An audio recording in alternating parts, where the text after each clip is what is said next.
Alright, hey there, here, and we are back with more Warhammer 40k Rogue Trader, where last time we actually finished up our visit to Kiava Gamma. We killed all the heretics and went with, well, completed Heinrix's little mission that he had there to investigate the cult, which almost left him corrupted by chaos, though we were able to convince him otherwise, and I guess save him. He was actually rather somewhat grateful for that. But anyways, with our actions there, the, well, more chaotic, more forces of the archenemy have kind of turned their attention towards Gamma. So that is something we're gonna have to keep an eye out for. But anyways, with our visit to Kiava Gamma done, it is time to head towards the final Von Valance's world of Dargonus. Though, of course, before we actually do that, there are a few other systems to visit. Some just for general exploration, some to take care of old business. In particular, there's the Footfall Station and that one icy planet to revisit, as those two locations had barriers that need to be destroyed with melted charges that we did not have at the time. So hopefully we'll actually be able to resolve whatever is going on there. And looking at things, there's actually not too much left to actually explore.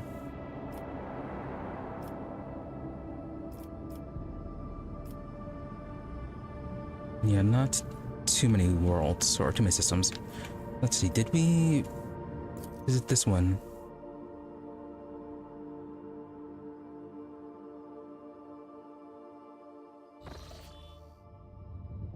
Yeah, I believe we did. Yeah, we explored everything here and then kind of ended with that since there wasn't anything going on. So yeah, plan is just to finish exploring all the unexplored systems, get the ice world and football station dealt with, and then finally make our way up to Dargonus.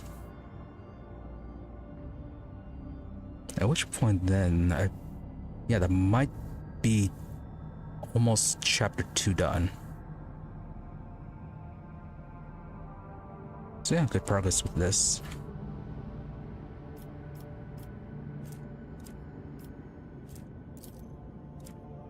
I remember it took me so long the first time I played to realize that you can just make a new routes like this.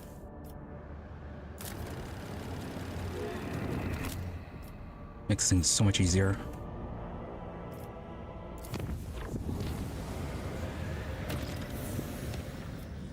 Oh, and nothing happened. Colony Filestone has begun a new stage of development. I bring woeful news, Lord Captain. Related Hectarchius of the Order of the Hammer has passed away. Immediately after the launch of the overall Vox Spire, he entered the halls of recording and, having sat on the command throne, was granted a vision. For over 3 days, Prelate Hectarchius preached about Saint Cognatius being reincarnated in the body made from the saint's own holy relics. This spiritual feat depleted Prelate Hectarchius' strength, and he peacefully departed for the Emperor's throne shortly after the sermon's conclusion. The Order's elders believe that to be a sign that Saint Cognatius' relics, currently stored on lands throughout the expanse, must be brought together. The Order is preparing for the election of a new prelate under whose guidance it will undertake the holy mission. The majority of the votes are divided between Prioress Lugnalia, well known for her fervor, and the merciful Seller?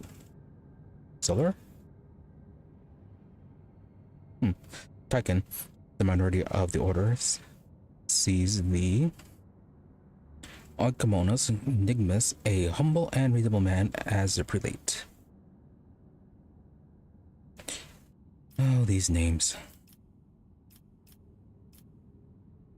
Now then, anything odd about Prelate Hectarchus' death? I'm afraid it is not. The esteemed Hectarchus began his service as a battle missionary, and had long grown weary of the peaceful life befitting a man of his status. He yearned for a worthy spiritual feat, and when presented with the chance to serve as the voice of a saint, he gave what little strength remained. When he died, he was exhausted but content. Okay, so no foul play, at least for now. How does the Order intend to carry out the mission? The Conclave aims to procure all the relics that once belonged to St. Cognatius. All that can possibly be procured. Given that the saint is a legendary figure, many items of Chronos Expanse have an alleged connection to him. However, it seems unlikely that any of the relics' owners will be eager to part with them. The answer to the question of how the Order of the Hammer is going to retrieve them depends on the identity of its next prelate. Yeah, so I'm guessing then the first lady will take them by force, second one might be willing to negotiate.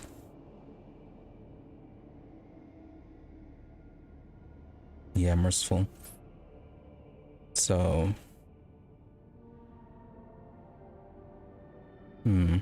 how merciful is he, though?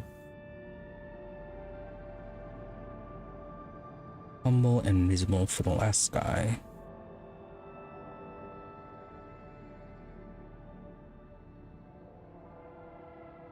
Yeah, he seems like he'd be the least aggressive. So most artifacts with the first lady, then meet him out with the second guy, and then least with the last. Unless he's really good at negotiations. It's about the candidates. Prioress of Lumnalia was converted by Hectarchus on one of the heathen's worlds. She then served as a bodyguard for many years and eventually became the protector of the Order's reliquary and the leader of the military branch. As for Brother Tygon, he's an aristocrat by birth. He had an excellent education and could have lived in luxury had he not renounced a secular life for the sake of ascetic vows. He's intelligent, thoughtful, well-read, and most importantly, genuinely merciful. Interesting. Some people find mercy to be quite problematic. Yeah, so it's suspicious on him being genuinely merciful. Yeah, genuinely merciful and nobody considering that a problem. So he's probably not that merciful.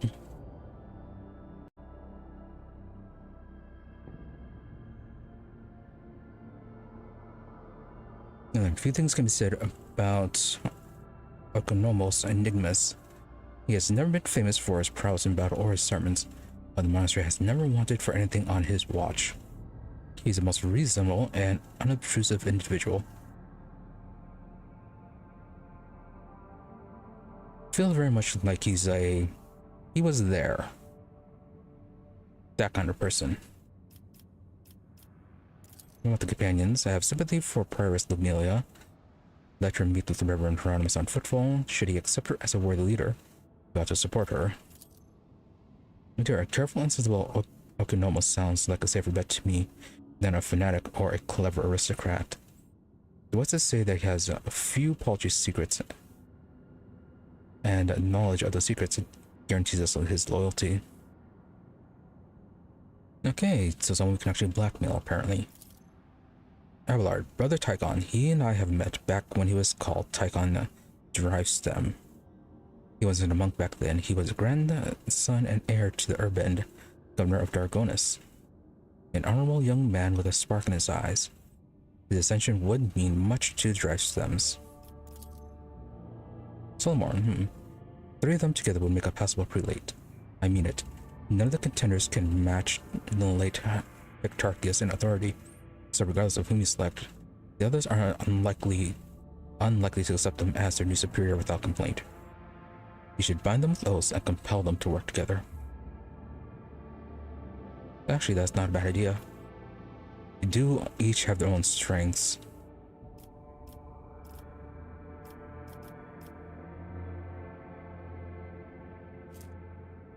Efficiency up and complacency up. With the Darrow, we gain profit factor and security. Abelard, nothing particular aside from the gratitude that drive stems. So whenever we get back to Dargonus, that will probably have something.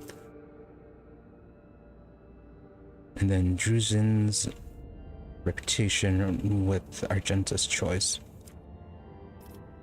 Yeah, let's go with Solomorn's choice. I feel like that's a good choice, or a good option.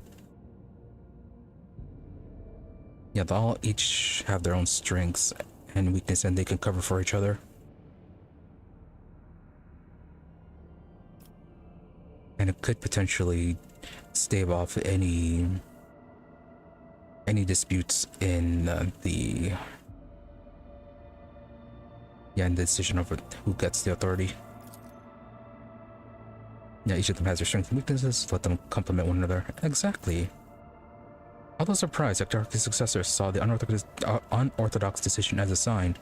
The late prelate's 3-day sermon, along with the appointment of 3 new heads of the order, might point to 3 being the number of genuine relics of Saint Connectus still remaining in the expanse. Energized by the momentous shifts in the life of the planet, the prelates, now styling themselves as the Triad of the Hammer, eagerly set out in search for the sacred objects. Glad they're into it.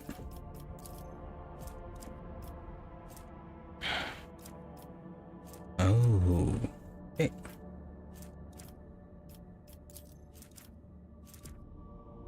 Cemetery of the Faithful or Piloed Railway. Complacency up for everyone. Or efficiency and complacency just for Ballstone. Also get more reputation with exploratories. Might go with that. They feel like they're the ones more difficult to raise.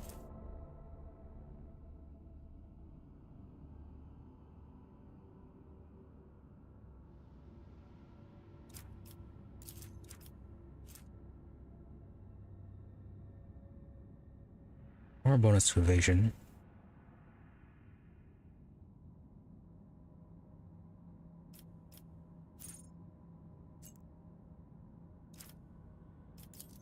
As nice as a bonus to all planets would be,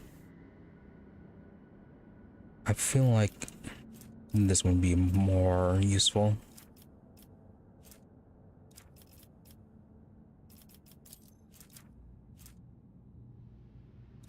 And was okay, yeah, it's because we need efficiency up with this.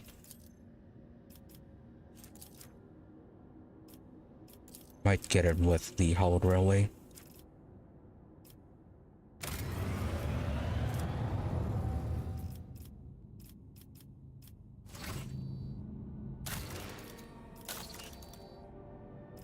Yeah, once that is done, we can then get that. It'll give us the for the bonfires of righteousness.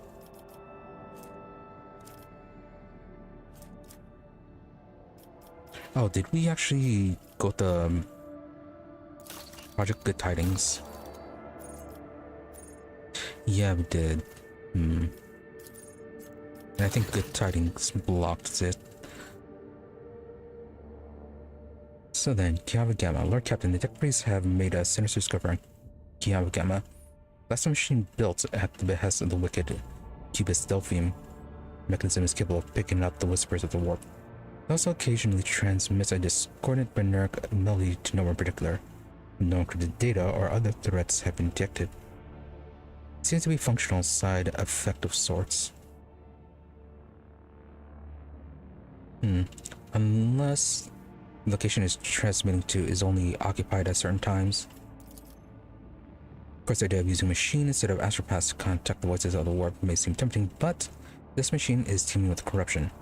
Its fuel tanks are satiated with the liquefied souls of their subjects. It has enough for now, but someday it will have to be refilled.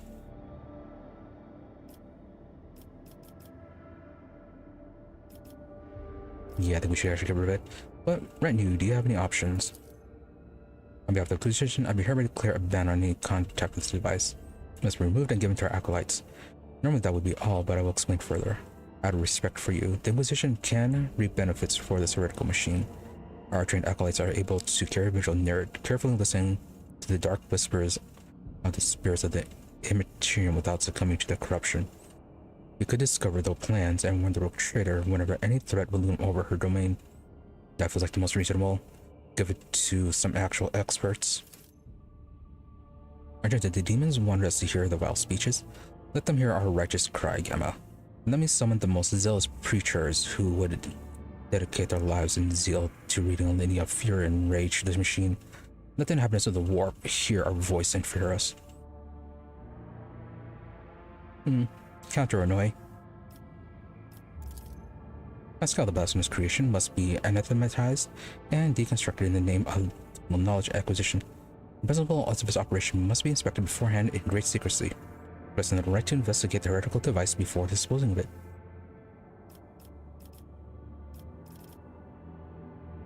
Okay, so you are curious about it. Destroy, get the Empyrean receiver. When the wearer is targeted by an ally's ability, the wearer gains an ally's fellowship bonus in temporary wounds.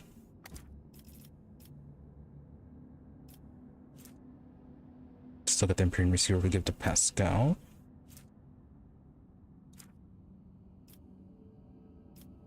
He's in place of the colony's astropathic choir. Security and efficiency up, but yeah, that feels like a very bad idea. Argenta, get the Emperor's voice with this. Allies, +7 persuasion. And then reputation with illusions. Assign transmechanics to listen to the voice of the warp. Have them report anything they hear. Gain security, lose complacency. Gain unworldly observer. Bonus awareness. Heinrix, what do we get with you then? Otherworldly observer. Yeah, we just give it to experts. Have Heinrix and his group look at it.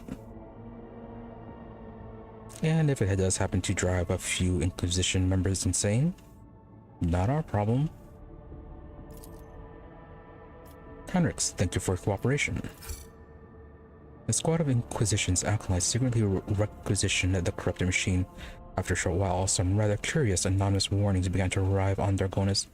Each of them had undoubtedly been paid for with the blood and soul of a selfless defender of the Imperium. Thanks to the information overheard in the whispers of the warp, many heretical plots and blasphemous messages sent by the cult of the Final Dawn had been uncovered.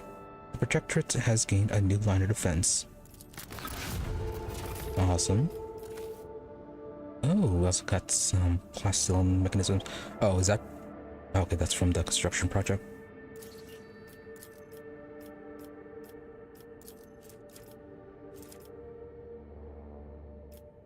So the next step...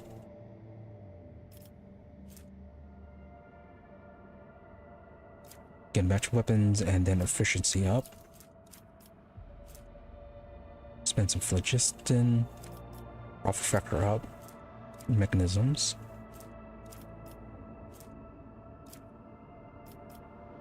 You're only like 4 mechanisms right now. Guys, we need efficiency.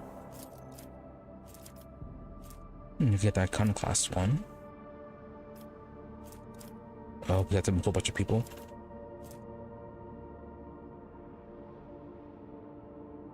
Moral soul integrity.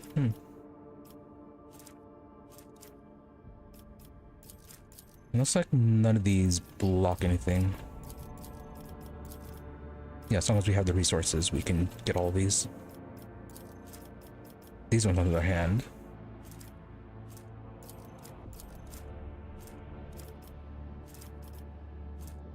Flawless servitors. What's this one?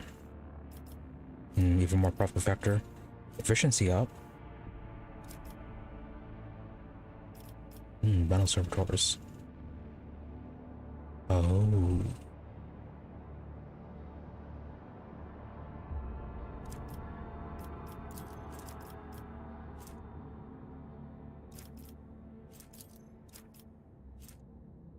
That should be quite nice.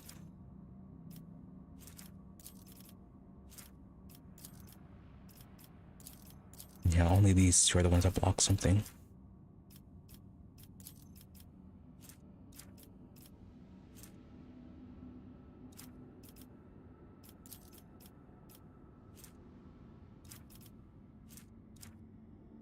Alright, well, let's get more profit vector on people.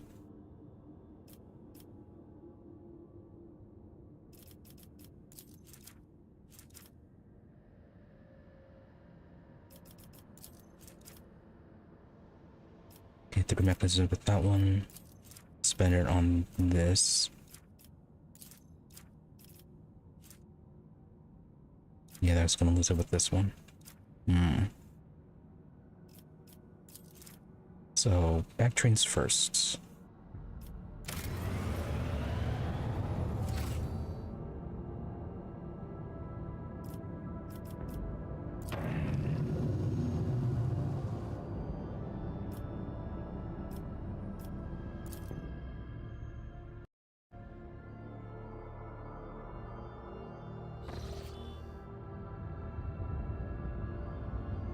Okay, another set of battles.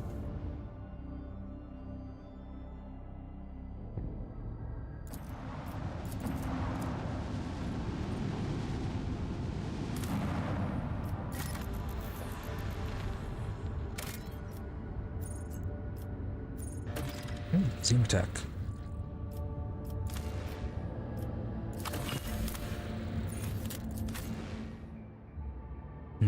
Anomaly.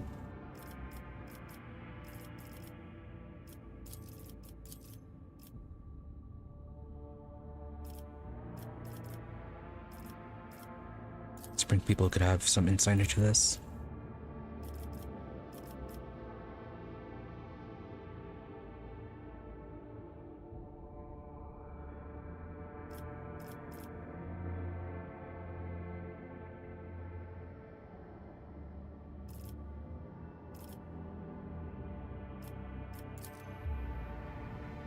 Oh, this one.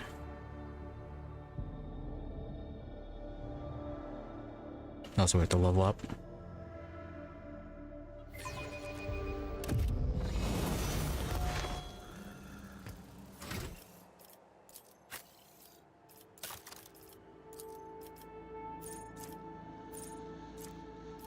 Two ranks.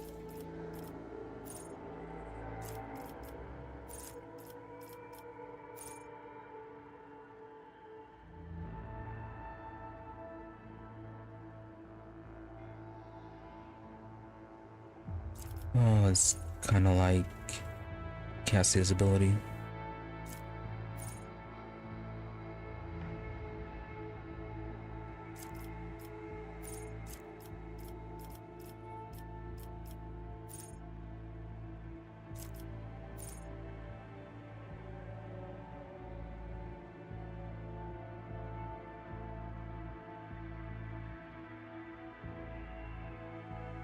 Foreboding seems pretty cool.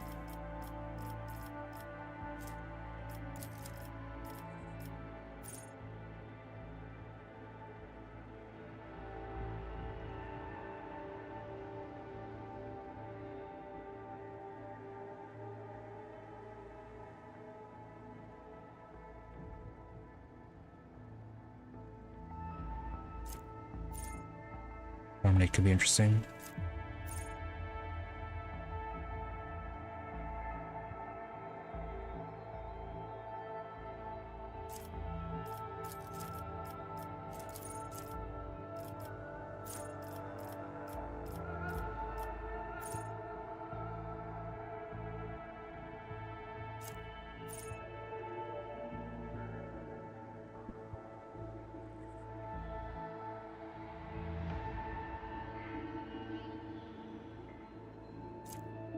Strafe sounds fun.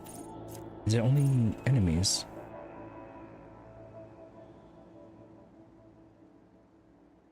Yeah, enemies only.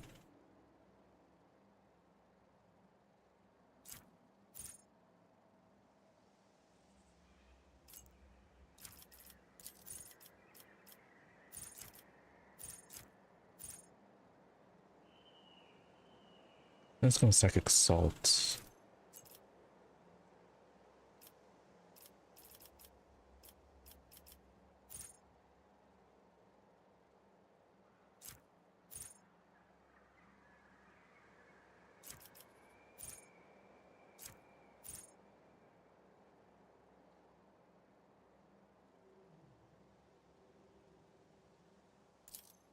Weak hearts.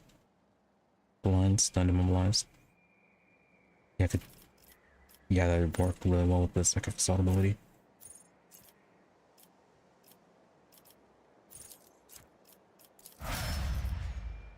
Okay.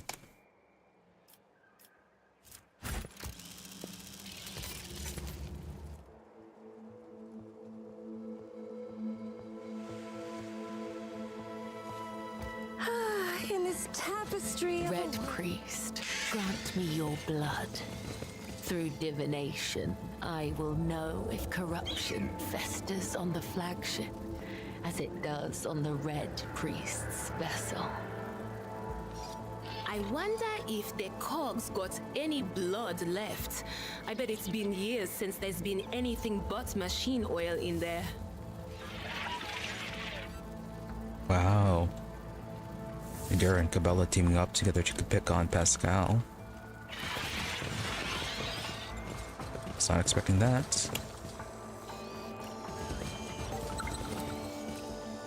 Operation successful.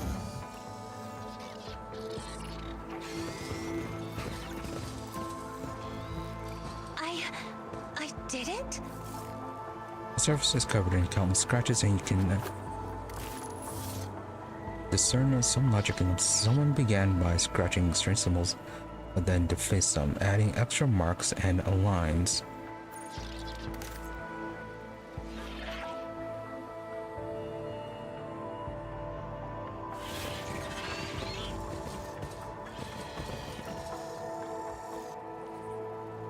Also, I feel like we missed the world last time in those last few areas we were at. Yeah, there was like a really difficult planet. My mind is completely empty. Not a single whisper, no premonitions, nothing. Just empty. Really, the voices are all quiet now. That doesn't seem good. As strange as that would be.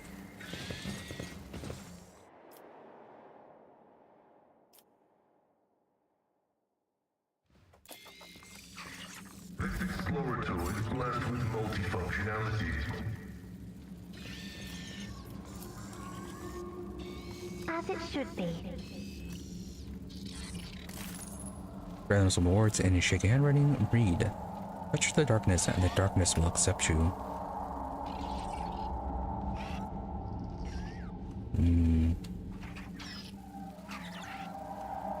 Quite horrible. One last thing over here.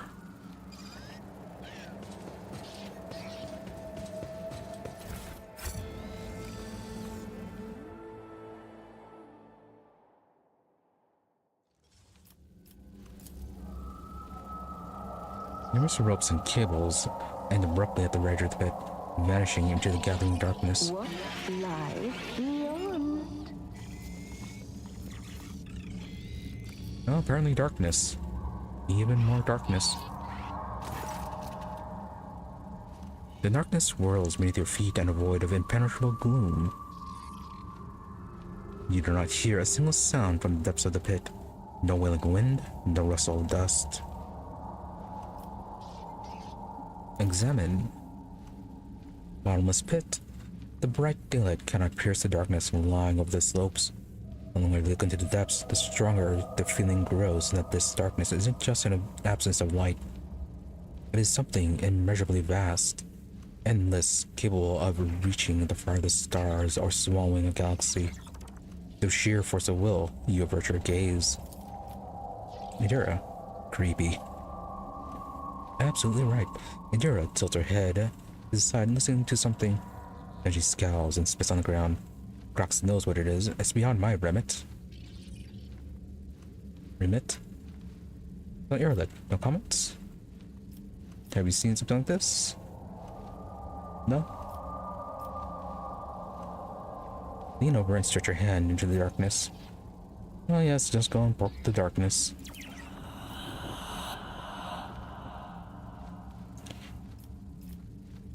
We need to get more willpower. At the edge of your consciousness, you sense something slimy and intangible, answering your invitation for contact. It seeps into your thoughts, tasting your emotions. Surprise and curiosity envelop you, but these feelings are not your own. Dominate. Oh, achievement. You dominated the pit. You feel your way to the barely tangible edges of the entity's consciousness, separate it from yourself, and squeeze it until it reduces to the size of a bead. The entity trembles, trying to break free of your mental grasp. Surprise, rage, elation, and fear replace one another. After a while, the entity stabilizes, but the moment you loosen your grip, it escapes, leaving behind a piece of itself inside your mind. Oh.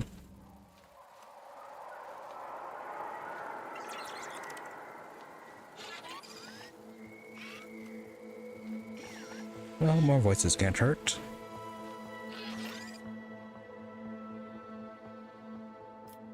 Gonna level up over 2. Anything else? Nope.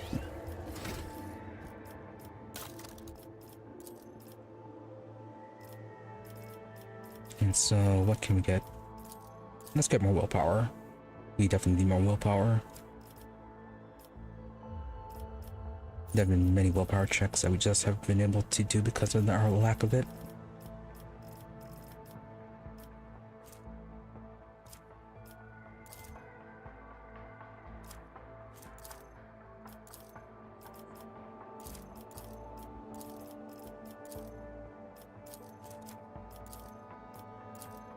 Alright, get commerce.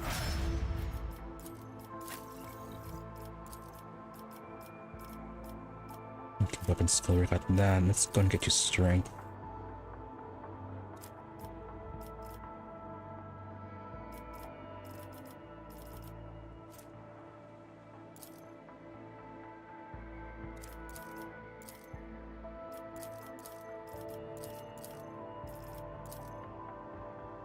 Yeah, back up someone with demolition doesn't hurt.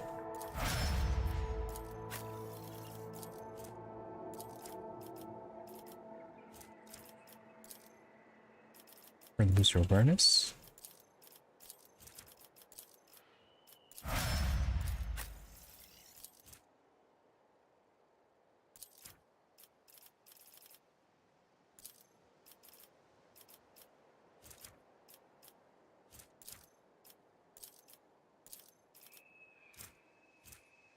Oh yeah, there's something with the perception bonus.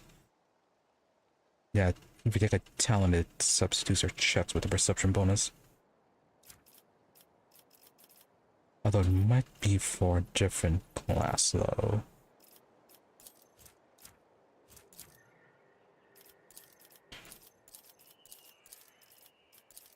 Well, it's gonna give you warp knowledge. It's embarrassing for you to be lacking it as a navigator.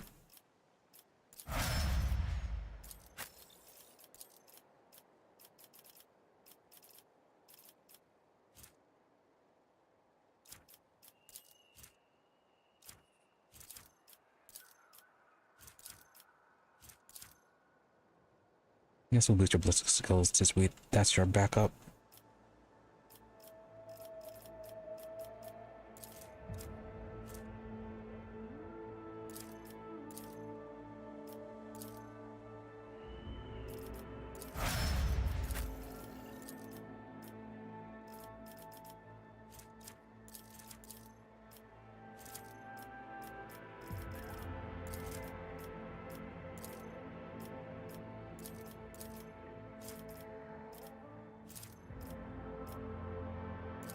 Yeah, move change.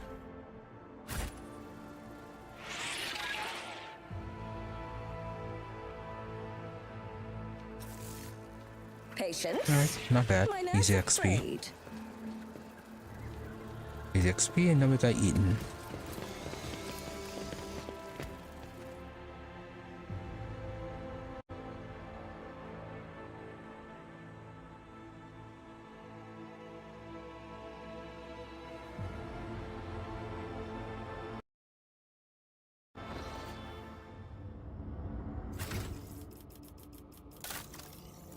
let's finish leveling up people.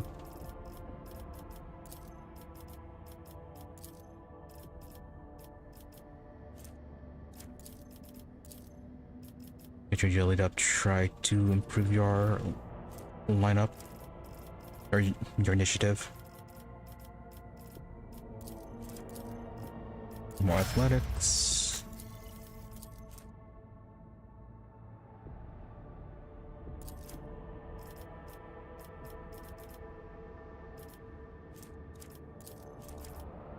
Fine for boost your strength.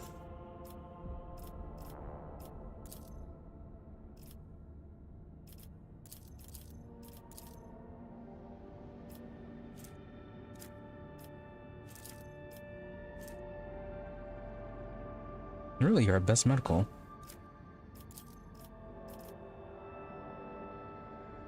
Yeah, it's Cyclone Cabela. Was not expecting that.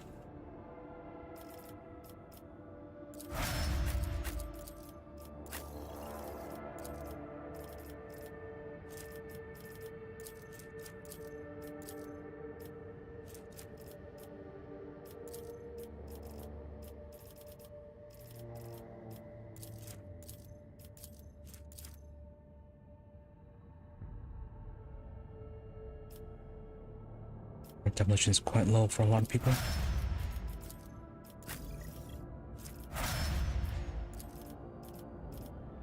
Really been kind of neglecting Shy.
And not particularly vital, but could be useful.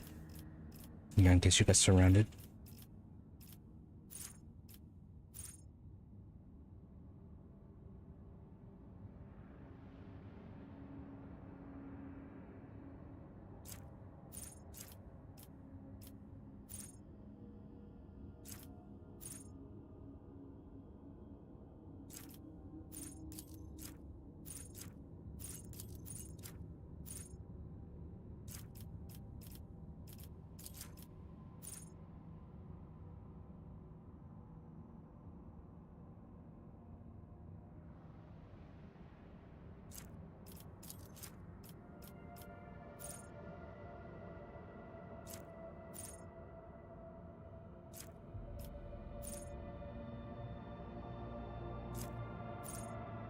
Now, what's something that enhances its survivability?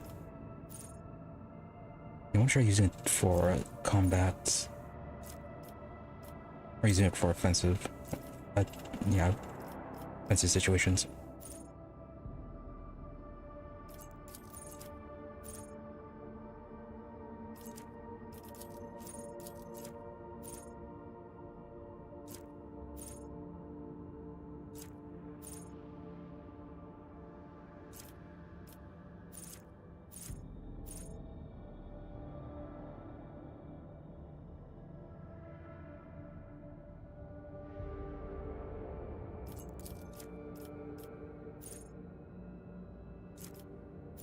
Is this just passive?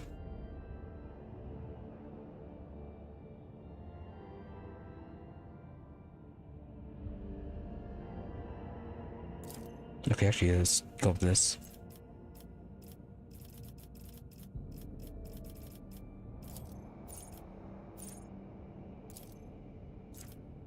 Let's see if there's something better.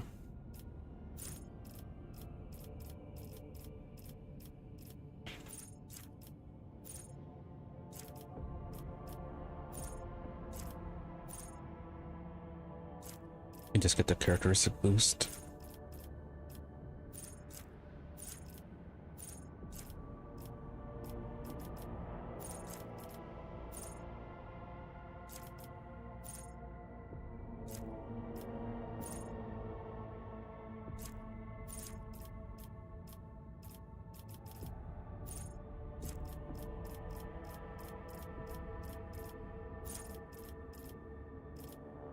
Did you get the agility boosts?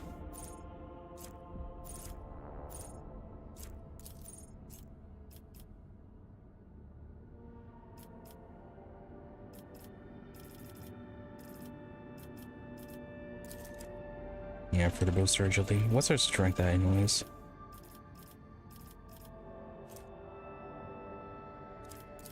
Yeah, try that on this one.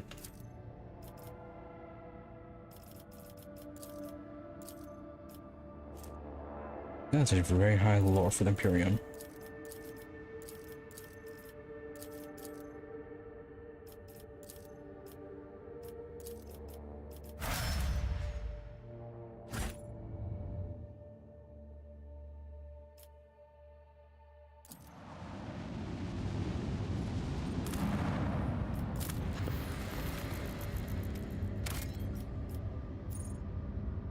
Adamantine. How much do we have right now?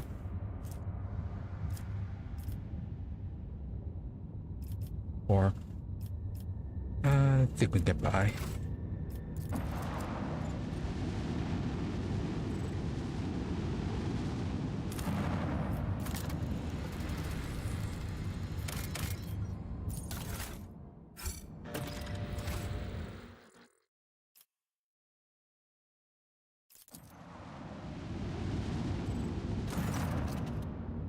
More chores on your present cartridges between unknown ships are hard towing than to sell a second. Cargo ship belongs to one of the false wealthiest traders. It looks like the pirates have been off more they can chew and have been forced to drag the ship to a more secluded place where they can plunder it undisturbed. Well, attack them as soon as they see you. The escort ships charging to battle at once, while the captive sexton powers up its warp engines. Unless you interrupt the preparation for the jump, the cargo will forever vanish beyond the veil of the Materium, along with the riches it carries. Alright, don't let it get away.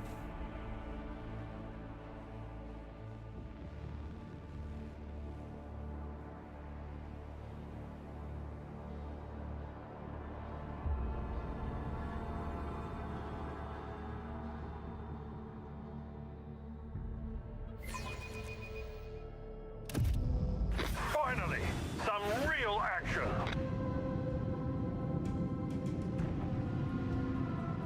Right, so just by stopping you.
I guess that worked.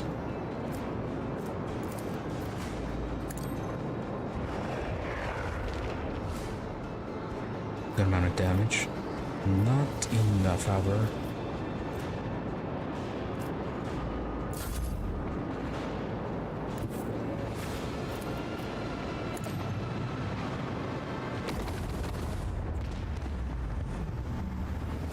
Okay, ship stop.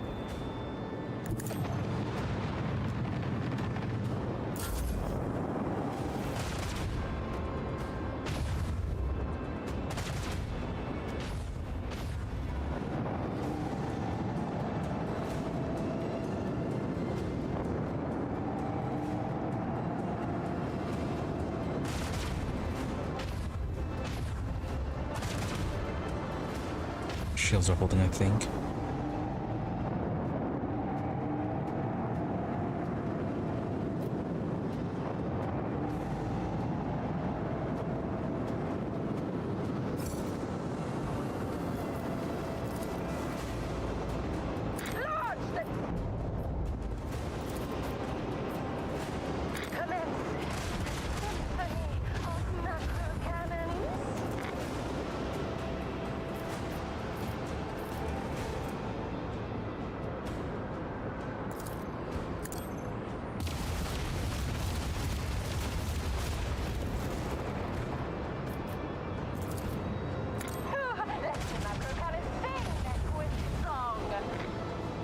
And then the interceptor should be able to handle that. Increase incoming damage, so no.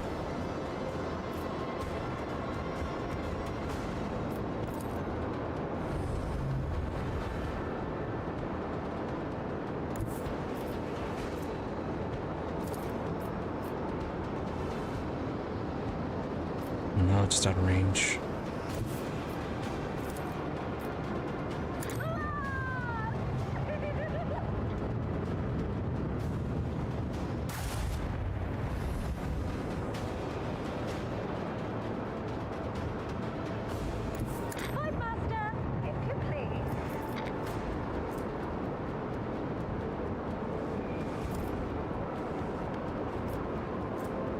Again, expeditious reload activates at the most useless point. I guess we can use that on this guy.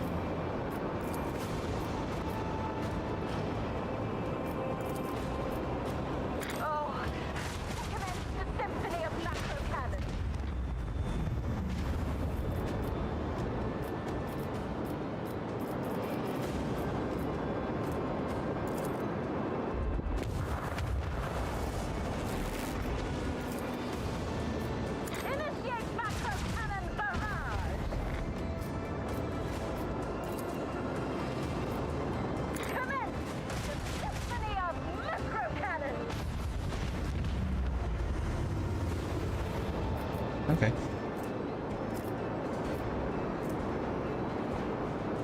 Why are these ones much stronger?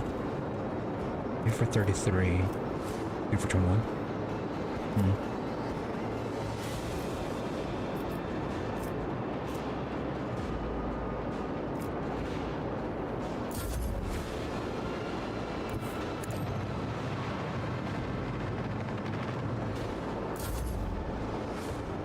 Oh, I should have launched torpedoes.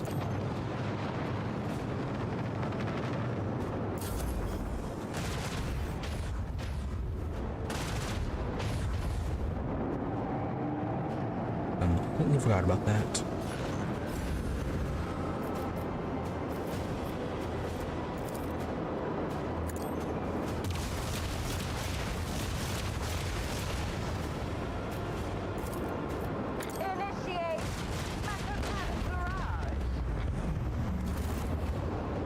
Alright, easy fight.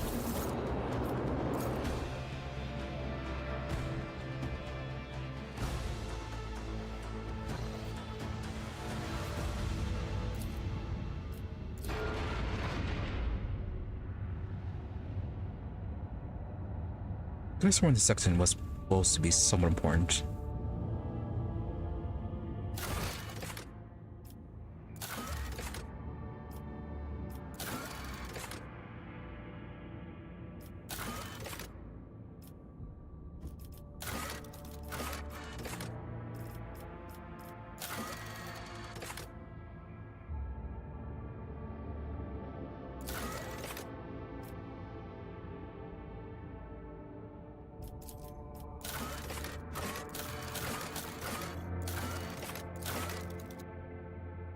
Oh well, projects. Anything we need to deal with? Yeah, I don't have reputations for now. No reputations or related projects.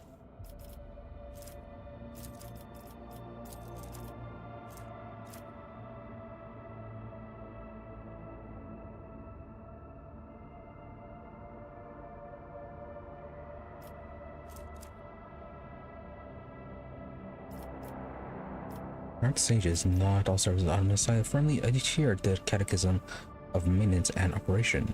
The Maleteks are defrocked clergy and other similar outcasts who wanted the Chronos expanse in pursuit of undesirable knowledge, teetering on the brink of a schism.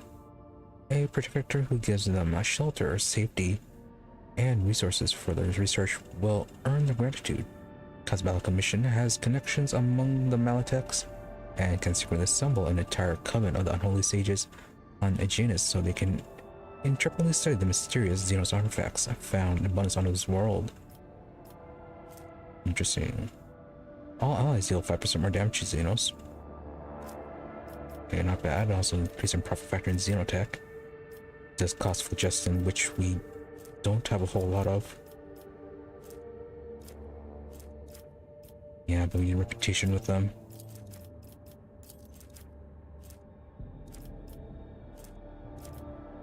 Oh, we gotta spot medkits from these guys. But it's gonna cost mechanisms.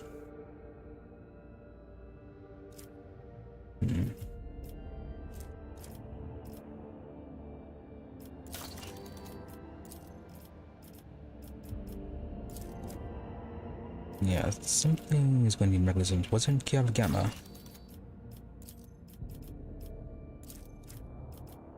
Yeah, Kiev Gamma needs the mechanisms. Okay, we'll wait for these constructions on Kiev Gamma to finish. Then we'll go with the Janus one, unless we can find more mechanisms on other worlds.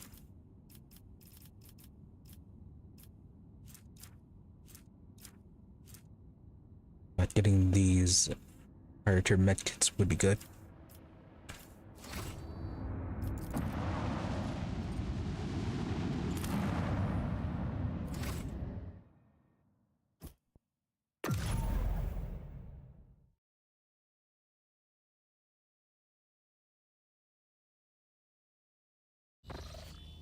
Now then, as I was saying before, there was a really difficult system here around here somewhere. This one was one of these two.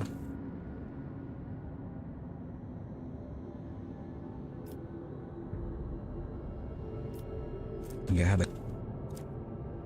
It's full of Chaos Space Marines. This one is somewhere around here. Oh well.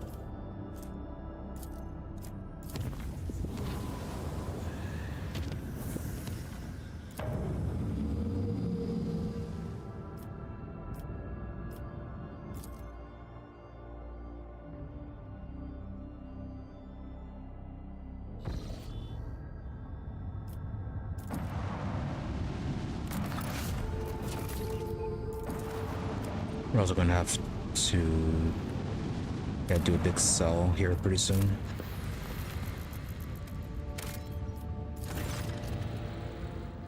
The magnetic storm raging over the planet blurs the gaze of the auger rays. Only truly powerful diviner mechanisms may see through the current of magnetic fluctuations in their blessed vigil and discover the mysteries of the Emperor Forsaken Planet. Roger decided to leave the unwelcome world. Maybe we should return one day. Oh. Okay. So mystery for later.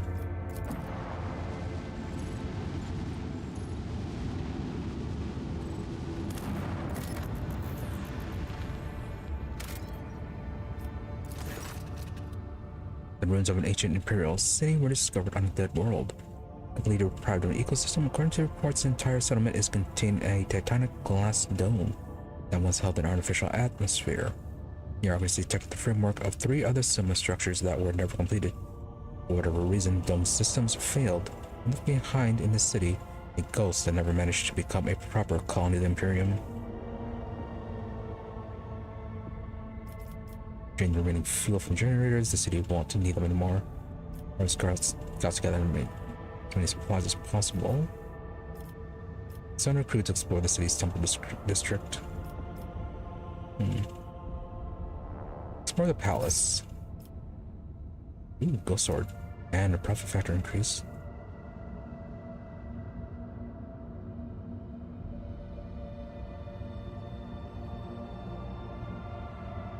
One-handed melee Eldari proficiency though. Nothing too special with his abilities though. Just some decent damage and armor penetration.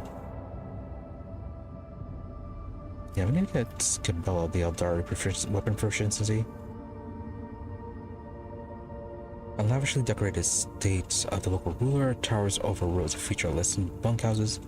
Several explorers perished from the cleverly hidden tripwires in the courtyard, but after losing their companions, the team easily disarmed the remaining traps in the estate.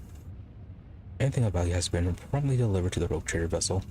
Lord Captain was even given an exquisite sword found in secret cache that once belonged to the mansion's owner. Now then, Temple District. Holy gifts. And a blessed bolter casing. Single attacks with both weapons automatically hit the target. Oh. Okay, so that's an Argenta item. Temple District is situated at the heart of the city. The God Emperor's statue, intricately carved from precious crystals, is suspended beneath the dome, supported by chains of gold, and can be seen from anywhere in the colony. Inspired by majestic sight, the expedition members set off to explore the area with renewed vigor. Soon enough, they stumble upon an ancient weapon lying on a pedestal, wreathed in sunlight. The expedition brought it back to the ship and told many tales about how the Emperor himself, who had been watching from above, had directed their attention to the sacred relic. Yes, of course he did.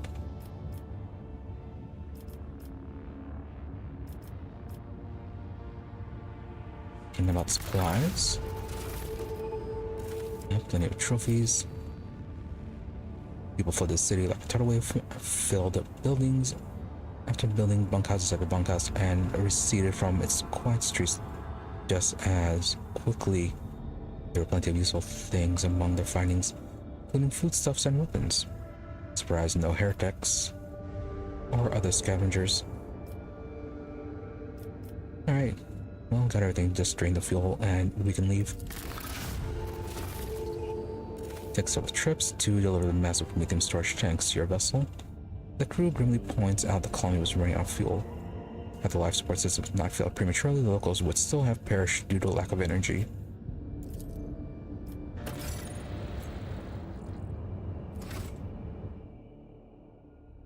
Okay, corpse of the city picked absolutely clean.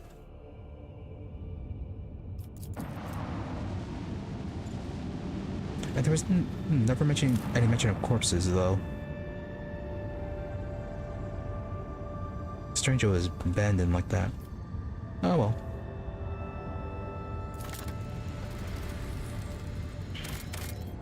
And then, really only 2 plasteel.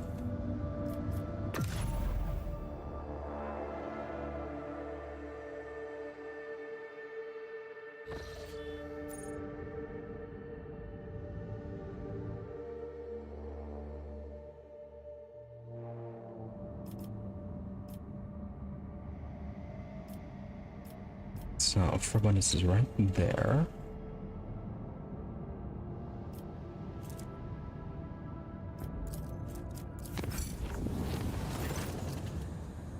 Okay, that's random. 2 profit factor gain.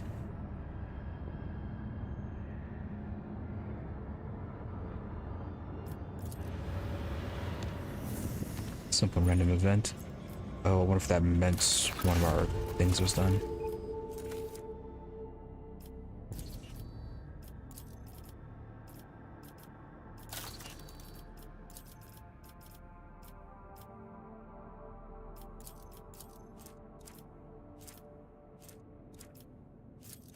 Yeah, these are blocked. Why can't we build these? It says requirements not met.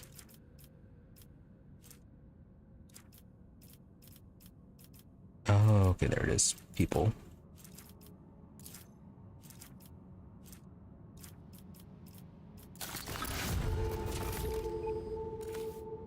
Get a much higher profit factor.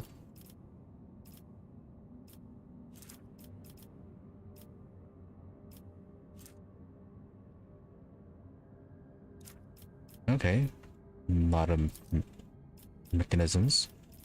Not sure where we're actually getting those from.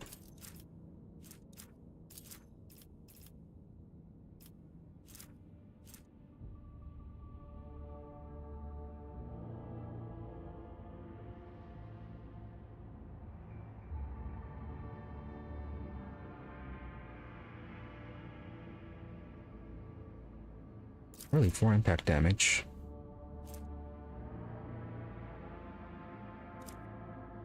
That feels so little.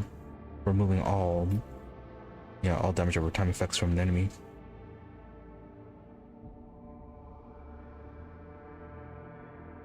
Unless it meant like for a for an effect, tick, minute, whatever. Yeah, it was like 4 part of that, but no. Yeah, it seemed like the damage would just max out at 12 if they had all 3 effects, regardless of how many stacks were. That's what it is.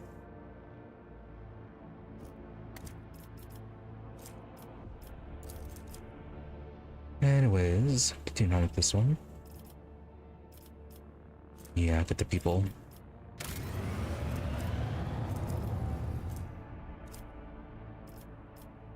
Then Foulstone, there's something here that needed mechanisms.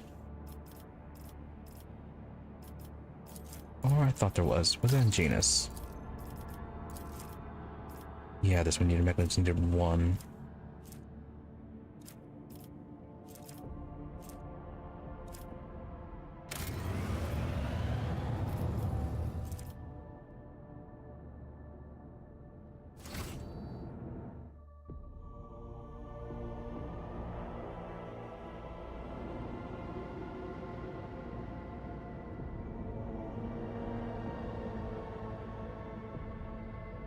Progress anomaly. Didn't we go through that one?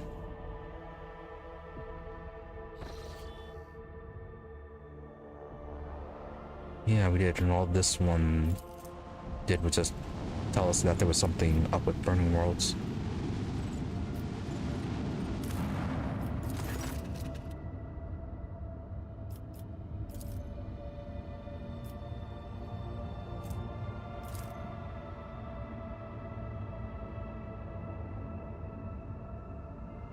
Oh, basically some work of the tech priests and archives is taking forever, even the astropathic choir master joined the effort, spending long hours in trance and relaying messages to those who can help. But then, when the results come, it is astounding. Looks like the build is from the flame used hereditary bacterial structures to record information. The artifact you discovered on the Burning Worlds contained colonies of bacteria whose genes carry the messages of these xenos across generations. The language, however, bears a passing resemblance to some of the ancient samples already available to your scientists. They managed to make a crude translation of some of these records. They revealed that the builders from the Flame were not originally colonized the Burning Worlds. The homeland was not a planet, but a star.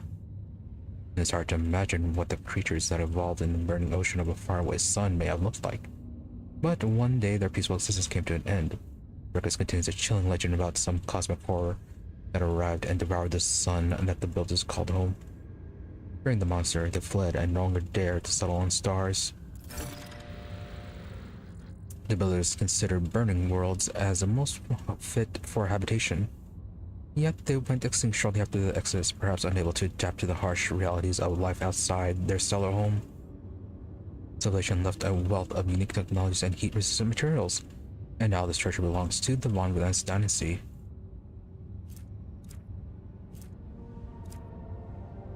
Yeah, looks like one thing was profit factor than the rest of it.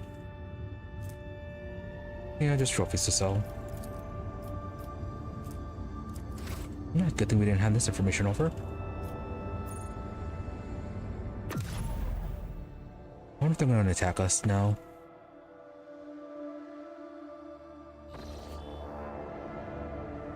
Oh.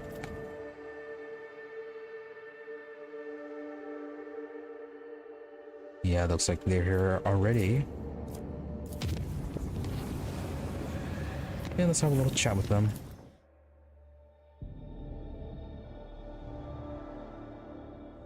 Or that this is for something else. No, this is for something else. Right, it's probably fighting the man in the storm then.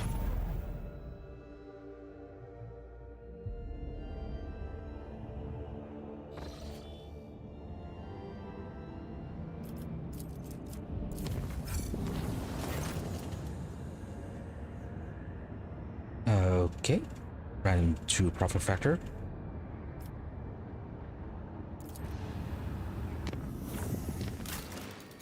Something actually finish.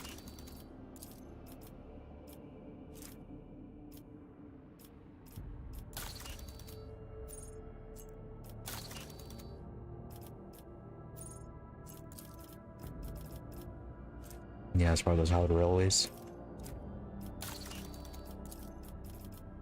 No more things we can make.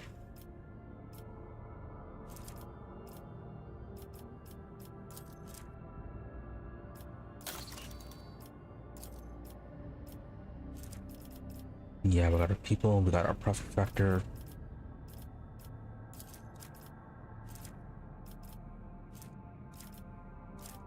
Now then, crusade or shrine? Or they just as footsteps? Accuser of Sin. Charge ability deals additional damage equal to willpower bonus against demons and xenos. Not that great, considering we barely invested into willpower on anybody. Thought the profit factor would be good. Oh, that is so many people to use.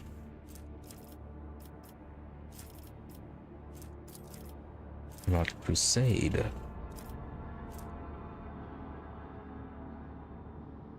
Plus 10 bonus to all characteristics during warp and counter battles. 20% damage against demons. Oh, was this one lacking?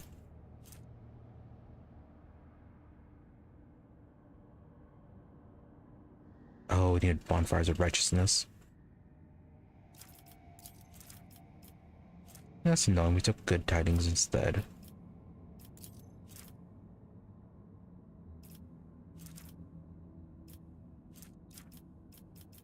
This one, we're just missing the phlogiston.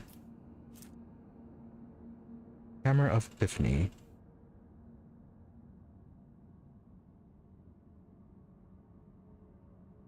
Further push with this one.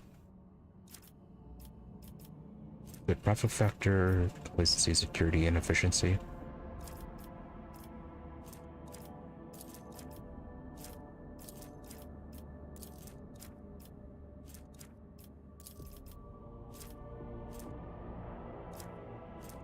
Yeah, I do kind of want to try for this one.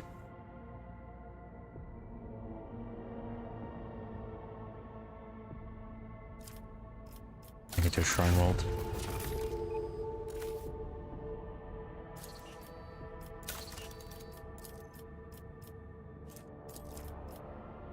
Okay, yeah, this one is phlogiston.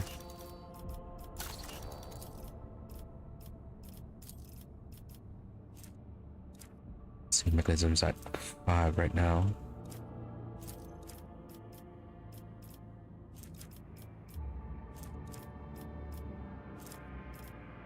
Oh, there's like further than phlogiston with this one. I'll get the chapel and then get the efficiency up.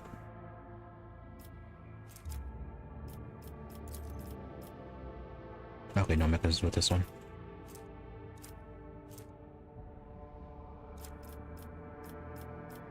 More straptors, cool.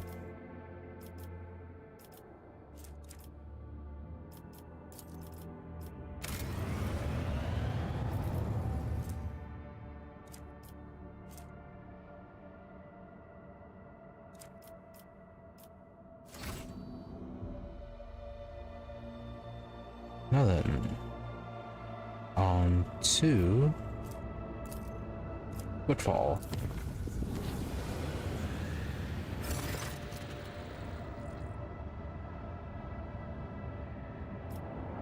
Trust in Navigator's talent. Navigator's insect gained, excellent.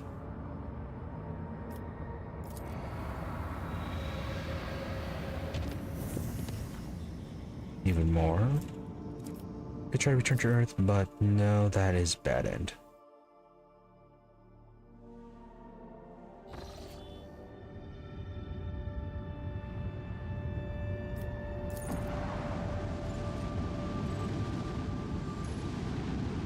Right then, Footfall Sector.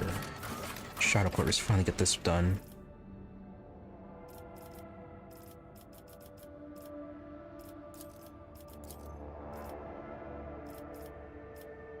Yeah, bring her Gentle so she can blow this up. Don't really need anyone else. I don't think there's actually any combat left on the station.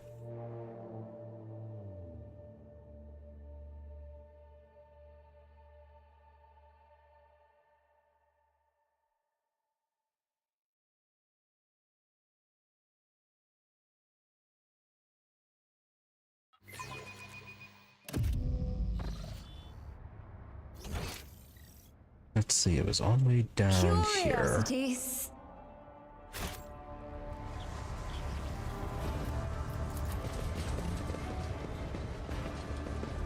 Oh yeah, I wonder what happened to those people that were trapped in there.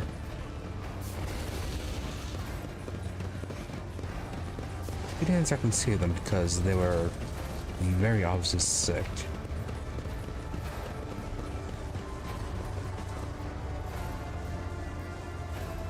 Let's see, they were over here.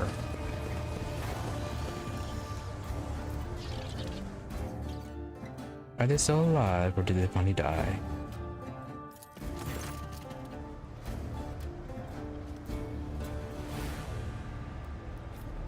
Nope.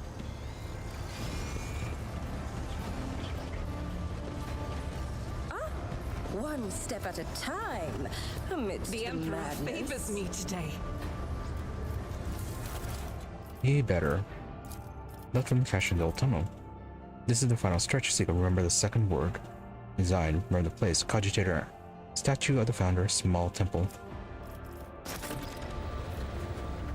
And finally finish this.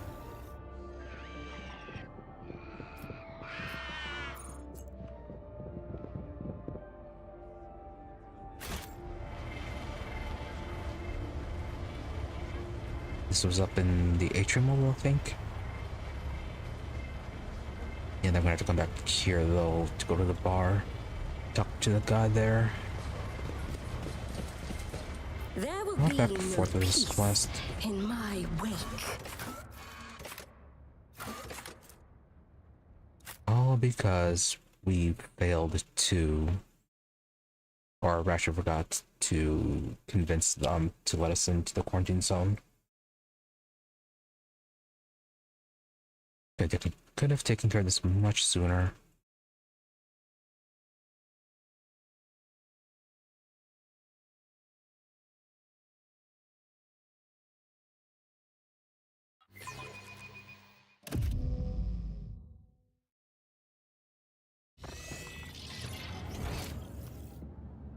Let's see, was this thing.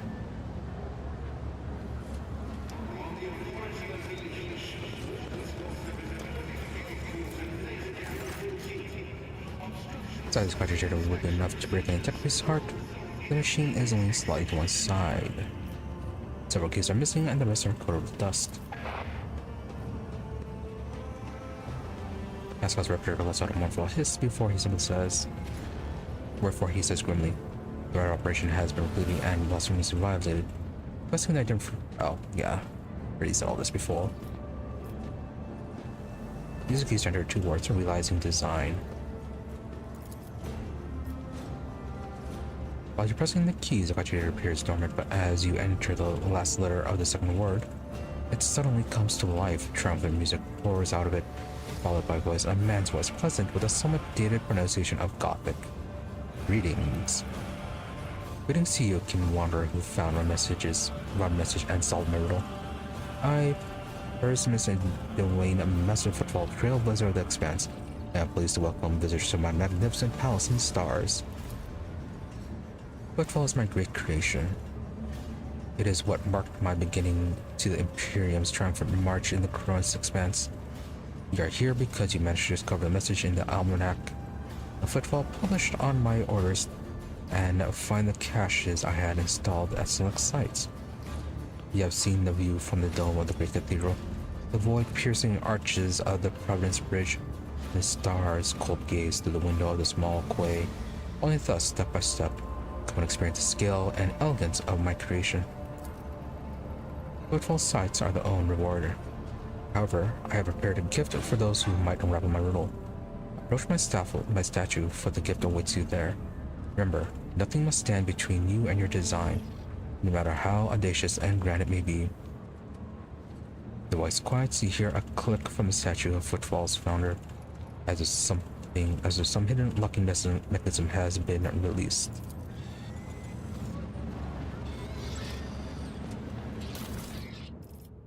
And we got Focus Insight. Each use of Rebel and Slaughter increases the wearer's perception by +10 until the end of combat. And it stacks.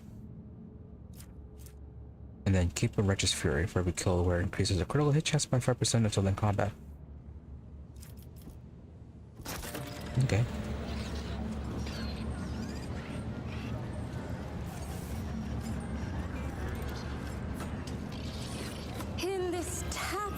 Of a world, Yeah, Righteous Fury, that's her ability, right?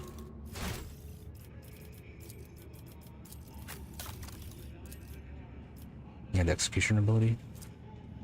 No.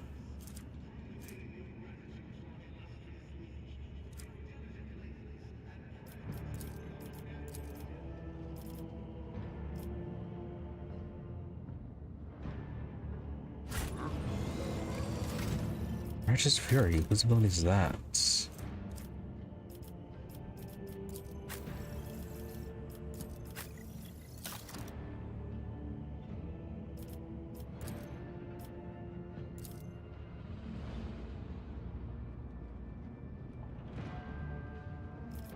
Yeah, I feel like that's something we should actually have right now.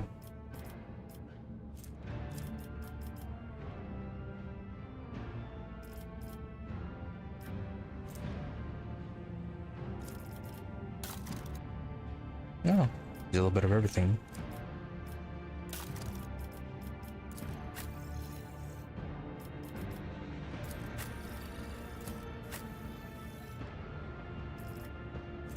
Nope, I don't know who has Righteous Fury.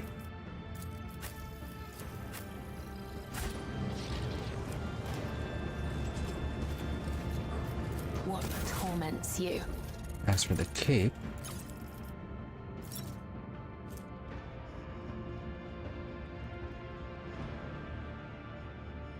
increase critical chance.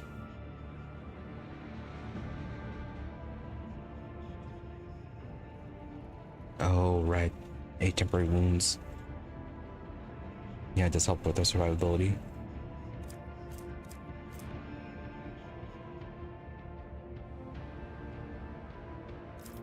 Guess we can give it to Argenta.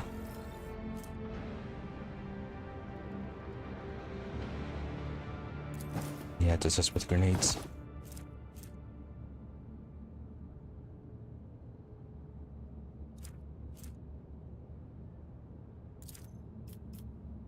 Argenta's being cargo.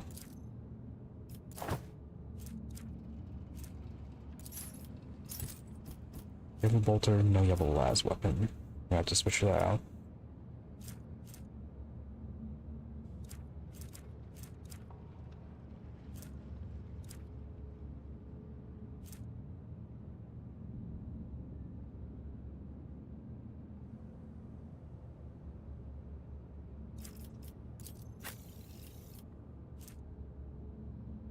Interesting, because she's a bit mixed. She can wear the cursed boots.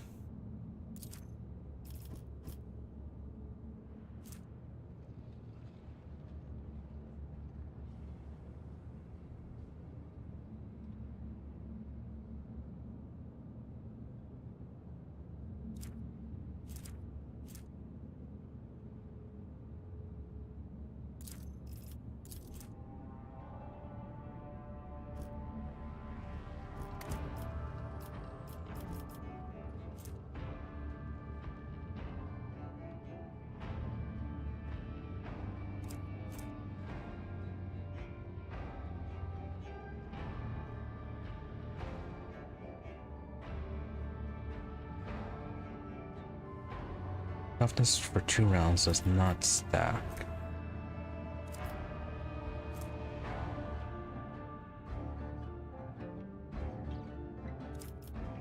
Willpower bonus, only 3 points of damage.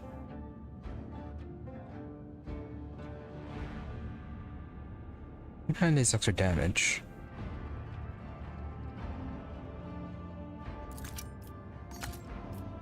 Right out.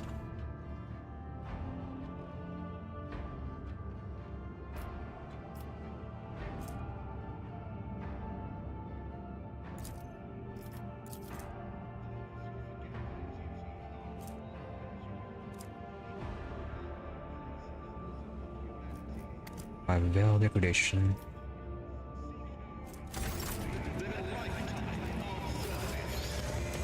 What? Yeah, not super lies useful, so we do tend to avoid that. beyond? I mean, it might be useful for warp encounters.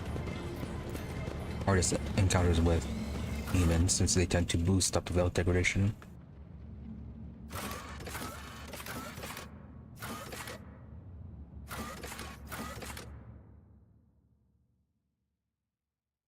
And so we just go directly to the bar.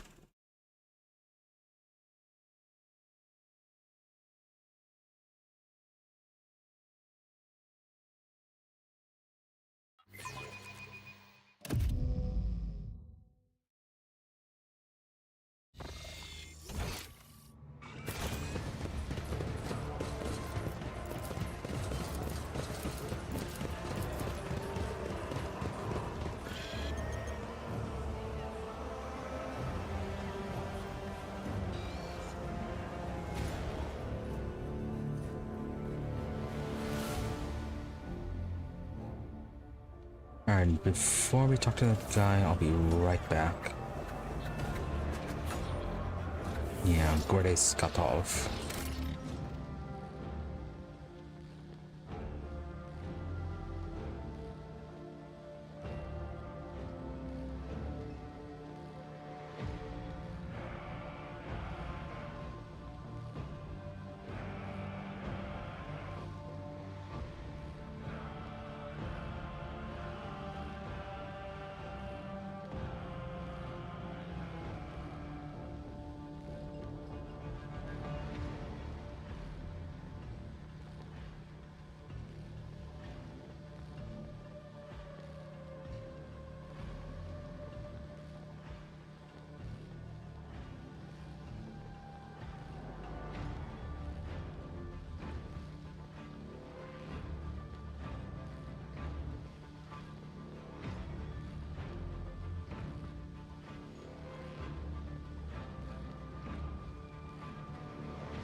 Alright, well, let's continue.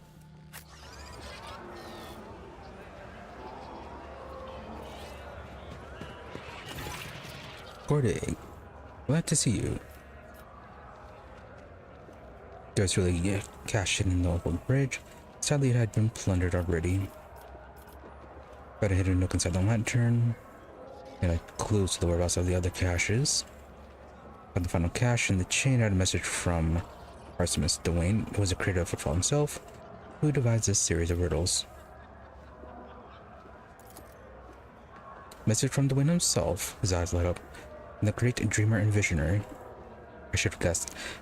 Dwayne was passionate about his designs. No wonder he personally oversaw the creation of the booklet that described it and even included a puzzle for the keen-minded. It's as if he spoke to me through the ages back then and just to lead me here. I feel I've been granted an honor. He takes a deep breath. I'm sorry, I should be thanking you first and foremost for listening to me and then in solving the puzzle and then finding the time to tell me. Now I finally feel like it hasn't been all for nothing.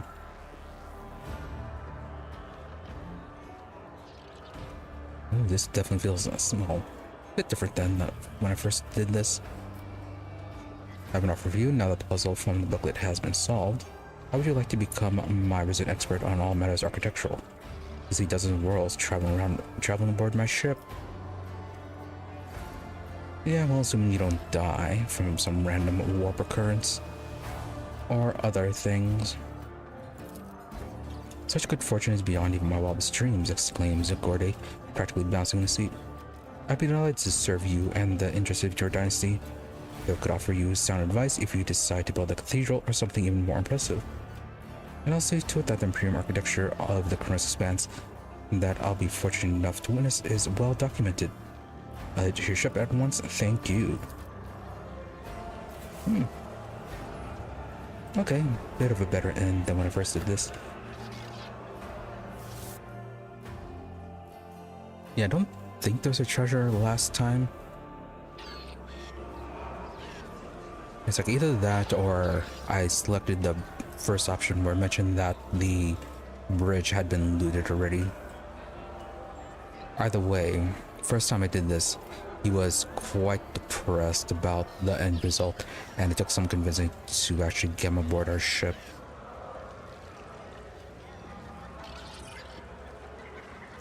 Always nice to see new things from replays. Yes, they all will see.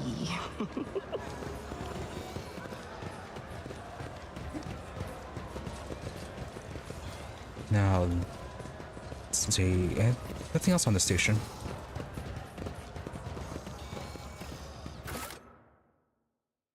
Did not mean to go to the atrium.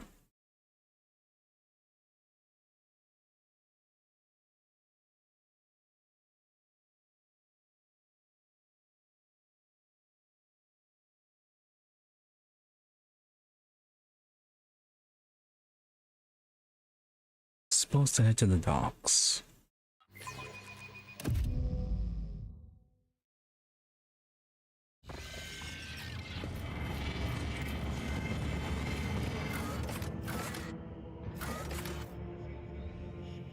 I'm also looking forward to their Inquisitor game. Yeah, I really want to see what sort of things they come up with after. Yeah, what they learned from the development of Rogue Trader. Yeah, I saw that they were making it fully voice acted.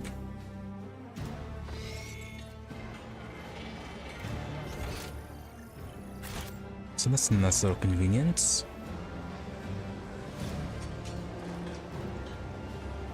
One step at a time, amidst the madness.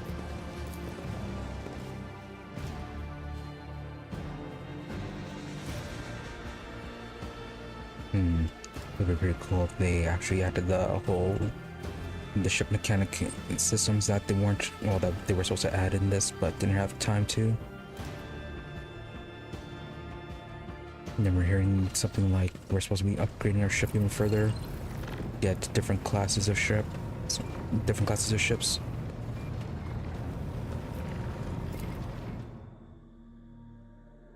That'd be interesting if they actually added that into Inquisitor.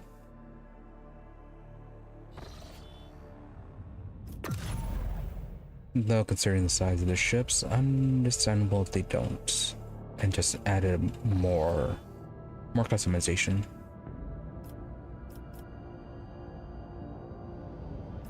And then Cradle of Kepri. I have to go back to the ice world.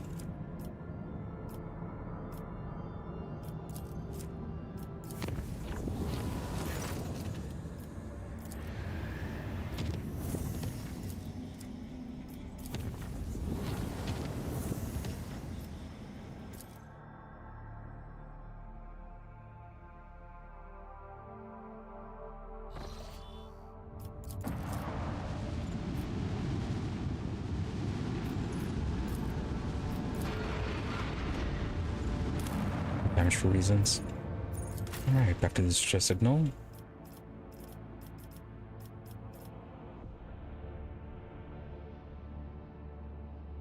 And so we have the demolition covered, tech covered.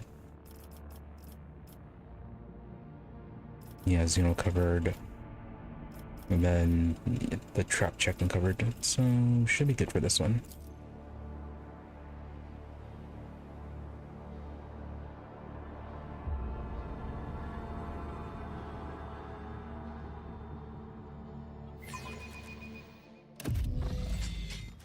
There will be no peace in my wake. Oh, we're gonna lose out on any strength checks or athletic checks. Yeah. It's already down to 55%. Don't fail. The burden of failure is the most terrible punishment. I asked you not to fail.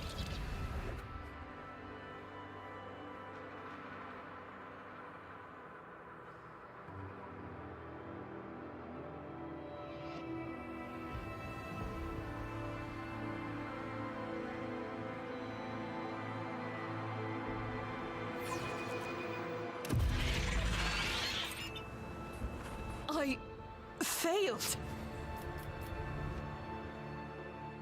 You sure did.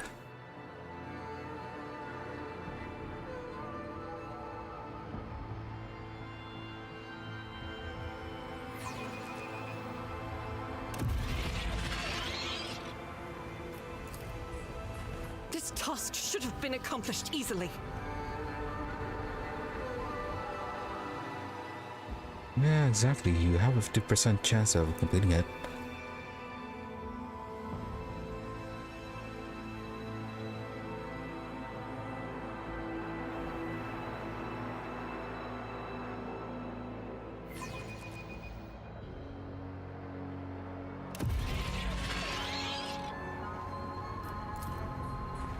I failed.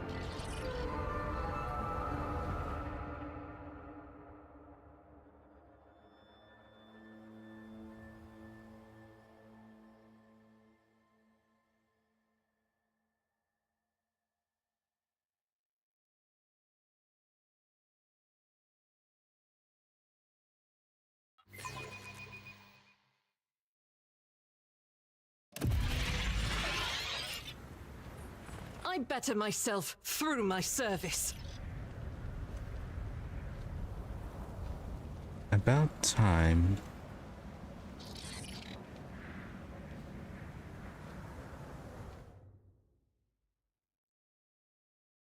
After all this trouble, let's see what that locked up wall has for us. Patience. Oh, my And a nerves 60% are check. frayed. Duty prevails. Oh, you didn't even blow yourself up. And it is a normal door, too.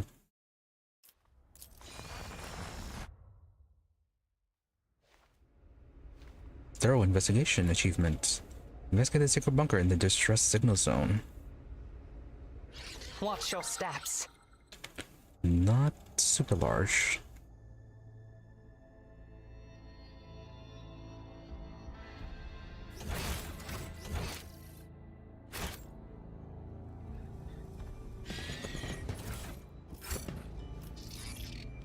I woke up with a feeling of wonder. Xenos. Your intention. I sense something Oh. nearby. I need Yeah, no what is Zeal's trap? farseer to guide my future. I have learned much in my exile. My success was inevitable. So after all this, what do we get out of it? Carcass of a strange creature. Did you hope to see an Azuriani fail?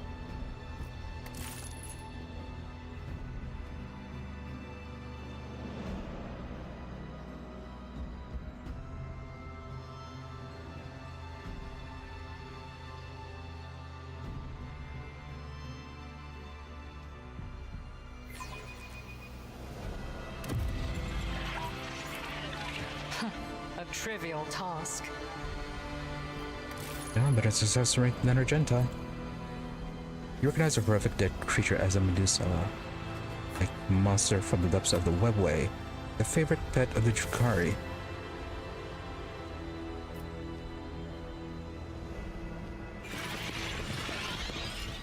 So many clues of the Jukari.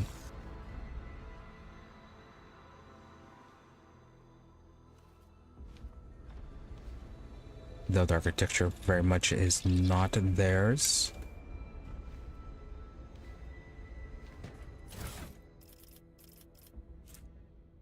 Anatomy Tome. Healer gains 7 additional damage for single attacks against human enemies. Also 5 bonus medical.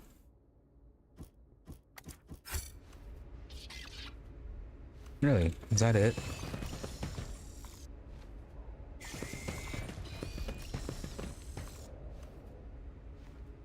Oh, after all that waiting, just that.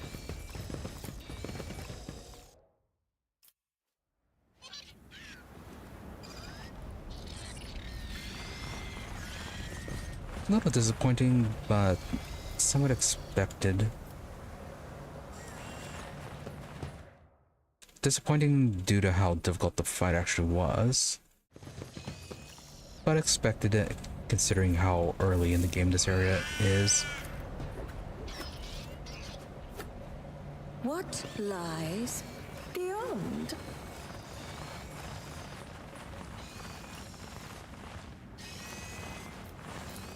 This task should have been accomplished easily. I was hoping for something a bit more.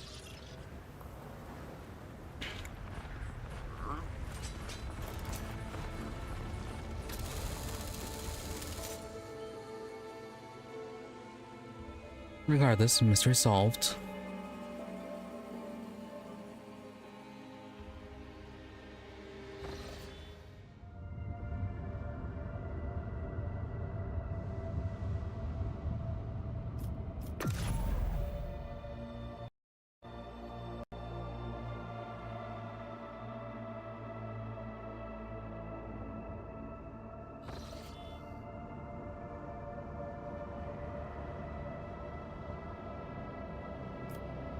Let's see, we can jump all the way over to this side or to this side.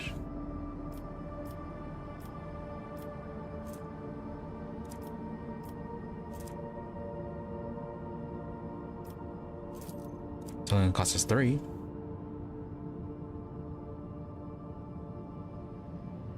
Nice fast travel from one side to the other.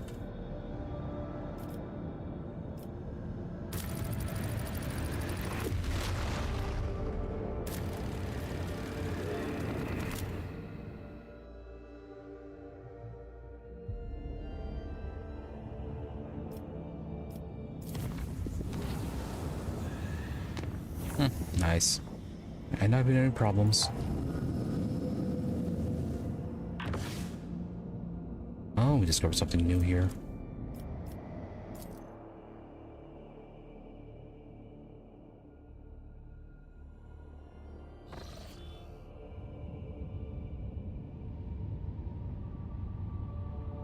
More enemies of humanity.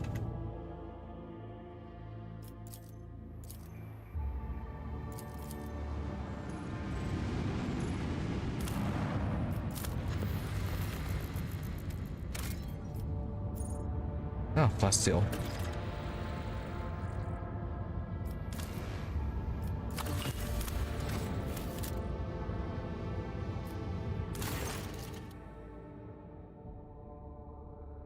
see. Troubling news has arrived from Janus. Leadership while digging in an irrigation ditch. Workers found a xeno obelisk made of unknown material. It was delivered to a laboratorium and subjected to a number of tests, one of which caused a reaction. The obelisk generated a low-frequency vibration, and the events that followed were catastrophic. A series of anomalies were recorded in the Epsilon 2 Majoris region. It is almost like Janus itself is fighting us there. Many logistical chains have been disrupted. The only people who visit the uncontrolled territory are the wretches fleeing deeper into the region in greater and greater numbers. The observers report strange fires in the sky at night, completely imperceptible to the augurs. There's some chemicals, provisions, and promethium out of that.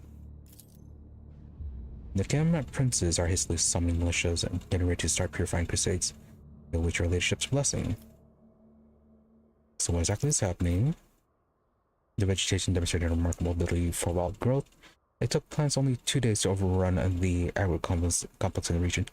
Extinct species of local megafauna have been spotted in the newly formed jungle, aggressive and acting in unnatural cohesion. Interesting, so how the wretches are involved in all this. They don't know, as if they all received a signal telling them to abandon the work and rush deeper into the afflicted territory. Some were stopped by the watchmen appointed by your orders. Unfortunately, about 100 still made their way into the region. No advice from our retinue. Oh, there's permission to advise granted to await your proposals. Erlit, will you have anything to say on this? Janus' natural world is rising up. It is a lucky coincidence that the planet boasts experts who specialize in both controlling and destroying life.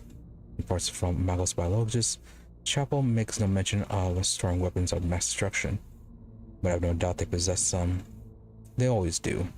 I see no reason not to let them use them against all this, whoever it is.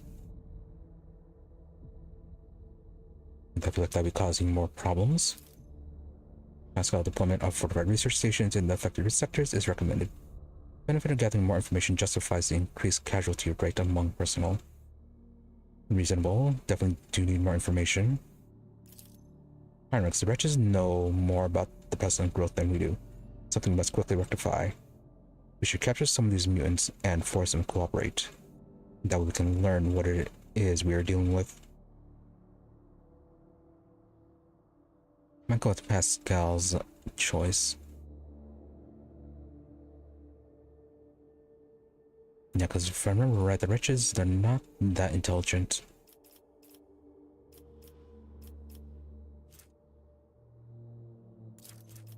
Blessing the warp spider. When the warp kills an enemy, it scores a critical hit. Gain 2 movement for the next turn. Interesting.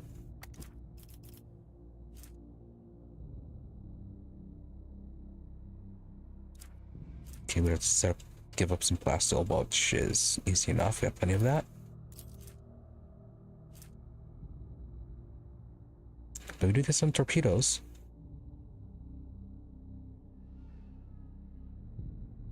Four Eldari sonic torpedoes with 22 damage warheads.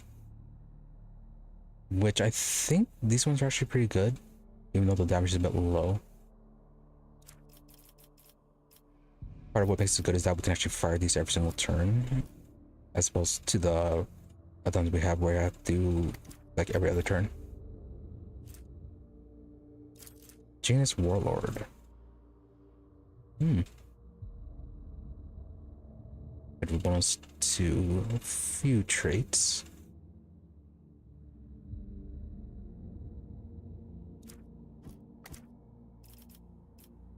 But no, it's more important to figure out what's going on first. Set up a research outpost in the affected sector. May the Messiah be merciful to the souls of those who will give their lives in the name of obtaining knowledge. The scouts adventured to the heart of the affected region, discovered ancient Xenos creations emerging from the ground. The jungle reacted to the incursions by expanding and swallowing up some of the neighboring agro complexes. Yes, I really should have said something about this. Fortified observation stations were set up in large clusters of ruins. The priceless data and artifacts collected there were paid for with the lives of many watchermen who fought against the onslaught of Janus's enraged wilds.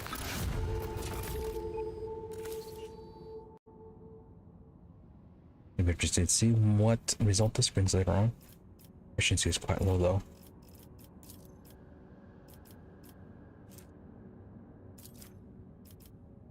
And the reputation with Kazbalika.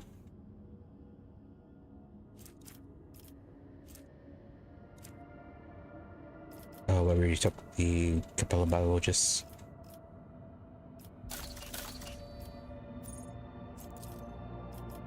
I don't want these ones. Yeah, missing some projects or reputation.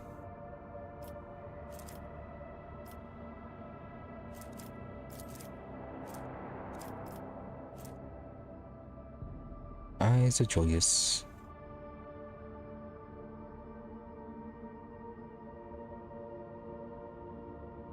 Increase rating for each rank and dogmatic. +1 against demons, and then +1 for each rank and dogmatic. Not bad. Well, efficiency goes down. I think efficiency is, yes, right at 0.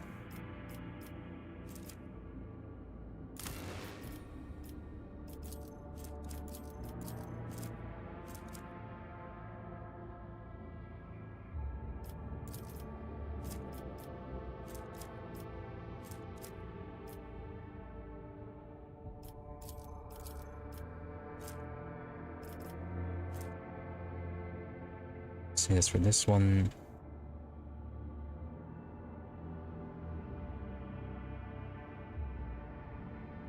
Yeah, I can force enemies to attack their allies. I don't want to go with this one. So we need to get Kazbalika up to over 29,000. That is kind of a lot.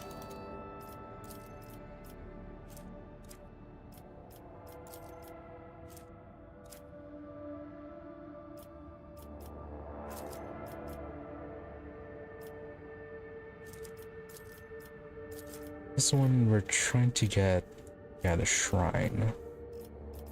So we need more phlogiston.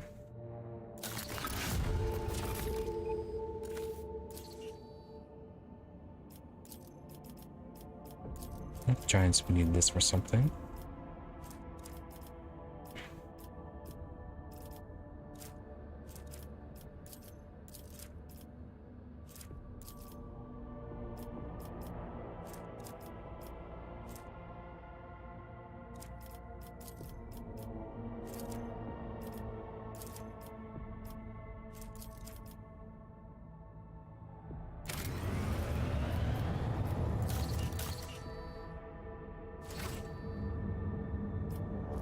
Before we continue on with this, and let's, yeah, do a sell.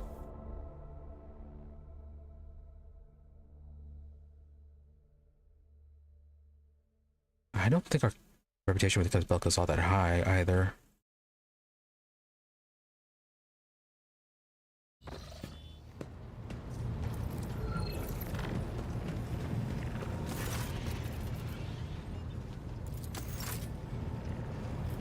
Yeah, it's at 0.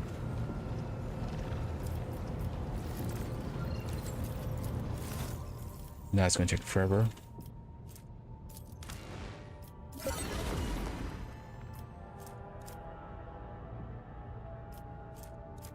Anything in this one to get right now? I do. Maybe the spinner's breastplate.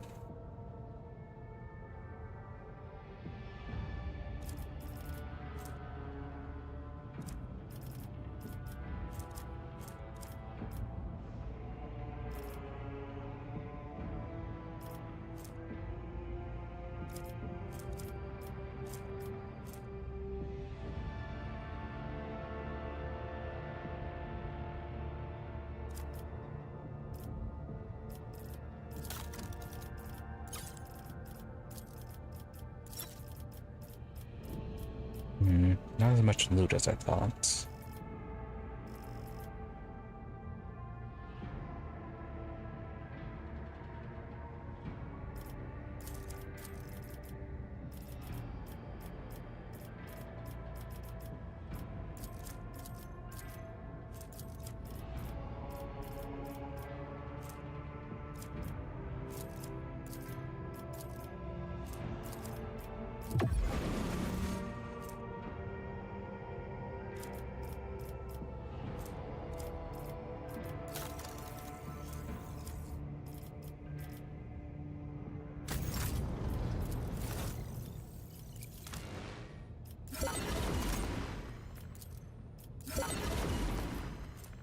Yeah, I want to target advisor for Irlet.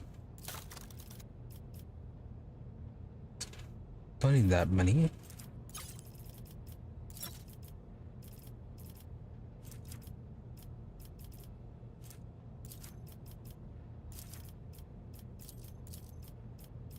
A lot of mechanics creations.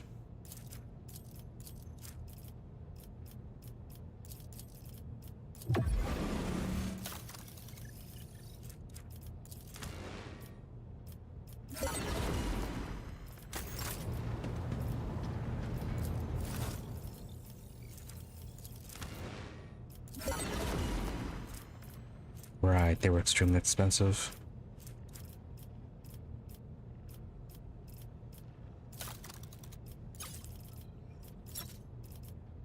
Is there anything we can give you that we have a lot of?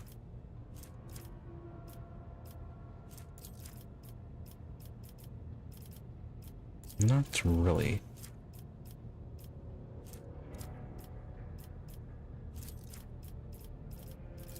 Oh, apparently made the range weapons.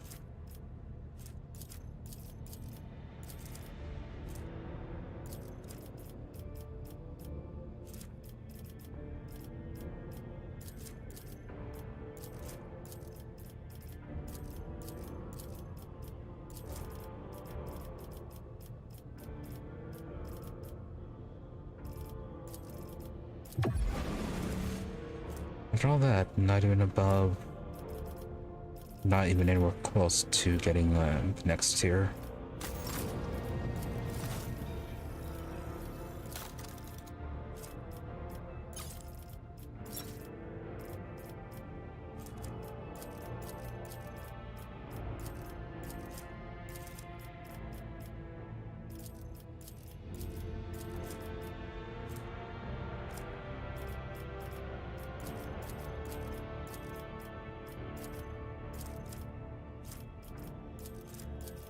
Well, apparently they all take fuel.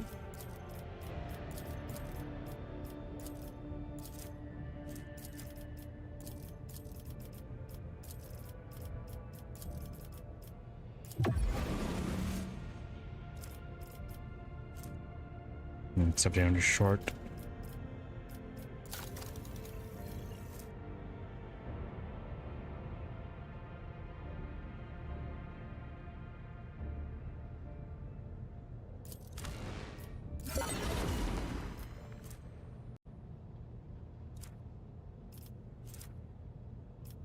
Anything more? Not for now.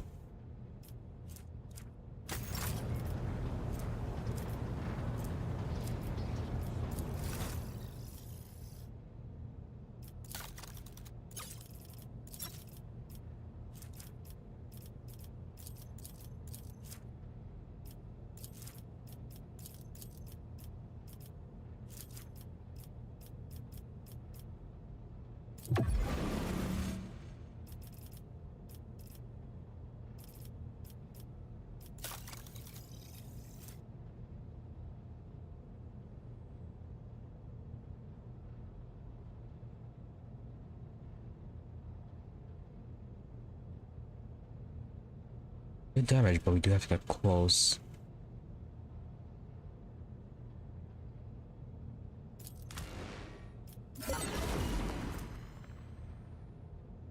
We do have the ability that grants 2 range, so might be worth it then.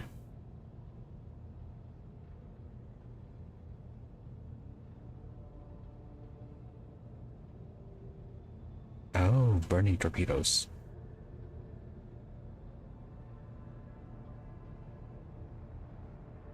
Might be worth it for the damage over time.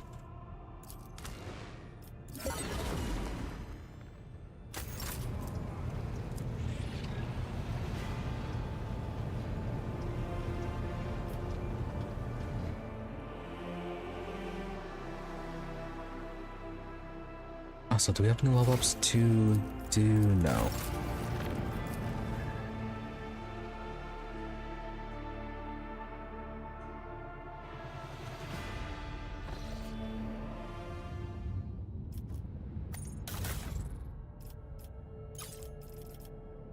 Okay, so already sorted.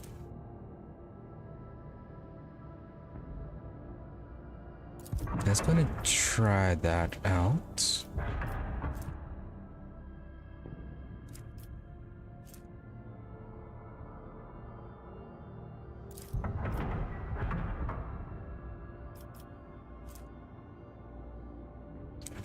Audacity of Janus.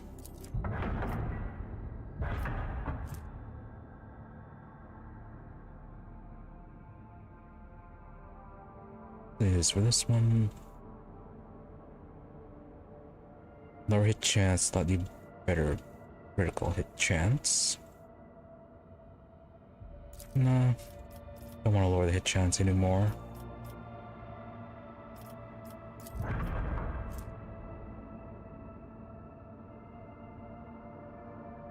Ceramic plating. Only projects on the port and starboard. Again, significantly less protection for the fore and aft.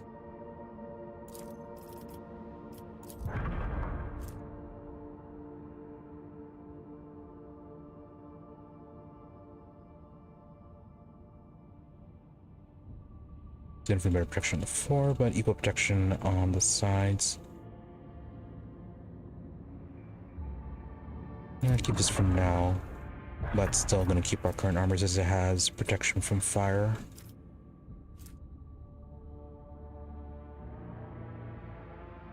Tall speed, strong acceleration and braking.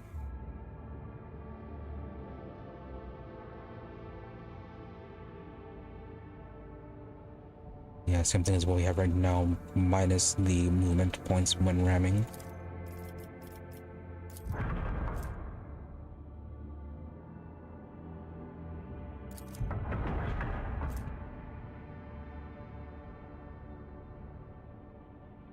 Yeah, for a reason this one does not work, so no. Might keep it anyways, just in case I decide to see if there's actually a way to fix it.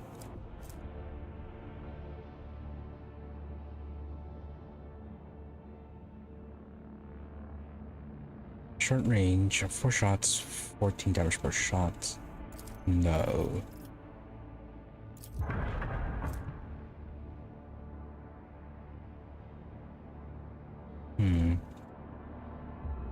Black damage. Maybe, but since we have our own fighters, yeah, that hasn't really been much of an issue. If we end up going into a fight where the enemy uses a lot of fighter craft and torpedoes, we can then switch over to flak ammo. 2 shots, 21 damage per shot. Short range.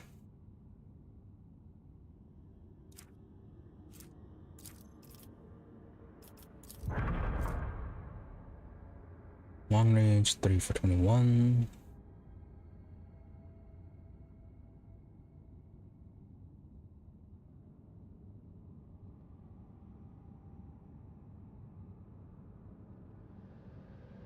Yeah, it's pretty much either have it or we have something better.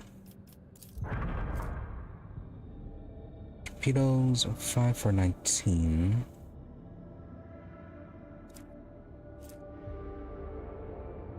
Yeah, I think these were the ones we just removed.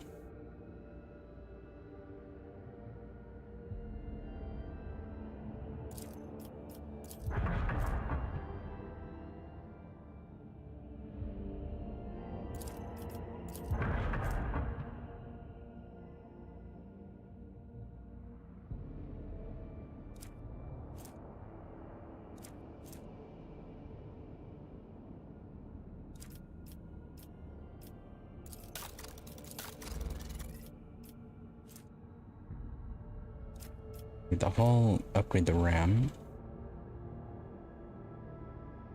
Yeah, we haven't been using that.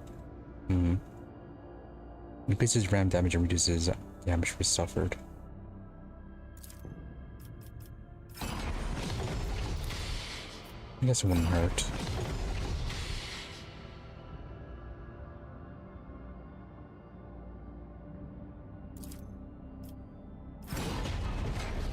Trying to do too much.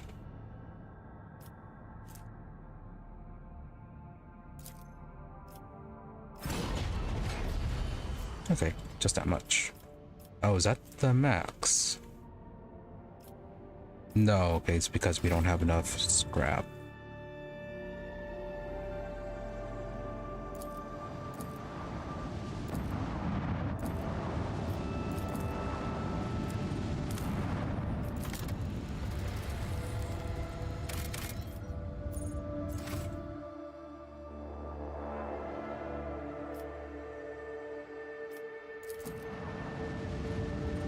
Plenty of plasteel, plenty of promethium. We need everything else. Oh, hey, xenotech.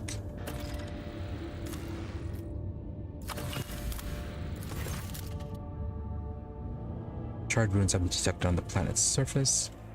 The architecture, buildings, material layouts, and passages betray the Xenos origins, and there are currently no signs of Xenon activity on the planet, and the ruins seem to be abandoned. Okay, get a scan. The burnt husk of an Imperial shuttle has been found in the heart of the ruins. The pilots' remains are badly damaged. It would seem the shuttle smashed into the building at full speed, causing the fire that destroyed it. Sergeant believes the crew has found the remains of a martyr who sacrificed themselves to protect humanity from the Xenos. She proposes to erect a monument and hold a service in their honor. Shai is impressed by the dead pilot's bravery and believes they would have been honored to have their equipment serve new generations in the fight against the Xenos and heretics. Oh, Cabela. Martyr's community. After being rammed, the enemy void ship deals 10% less damage and has its chance reduced by 15%. Oh, hit chance. Both effects last for 2 rounds.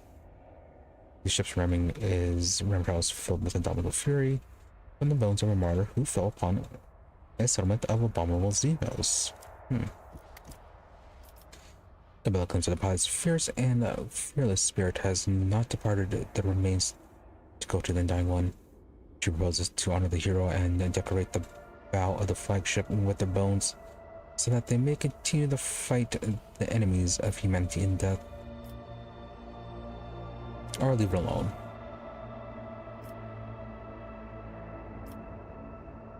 Decorate the ship with the bodies. Sounds fun. The servants of the blood-spin web solemnly place the bones of on the bow building while the crew watches the sacred ceremony with awe. The God Emperor has sent them a mighty spirit protector.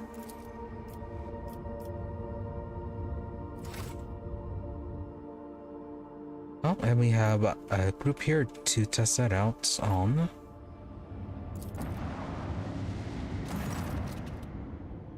A vigilant member of the crew has detected a small Xenos vessel drifting through the void. The ship is unpowered and shows no sign of being crewed.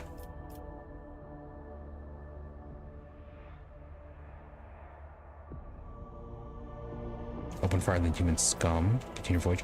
Why can't we send a boarding shuttle? Why is this already marked? The squad boarded the vessel without issue. Corrosion has laid waste to the ship's systems, which led to the death of the entire crew. The interior hull is full of dark corpses. No weapons were found on board, and the dead Xenos, judging by the clothing, were not part of the warrior cast, merely the crew of the now defunct ship. Yeah, we ran into this before, apparently. The Xenos earlet claims to have recognized the symbol of the dead Eldari's clothes. The civilian refugees are from the craft world of Cruderak.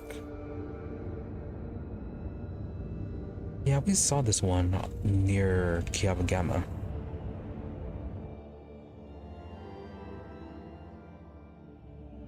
Odd that it appeared.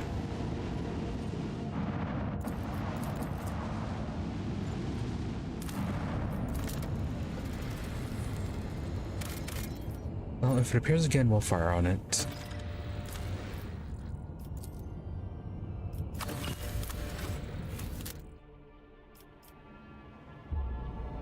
Running on the extractiums, but once the giant's construction is complete, we'll maybe have plenty more.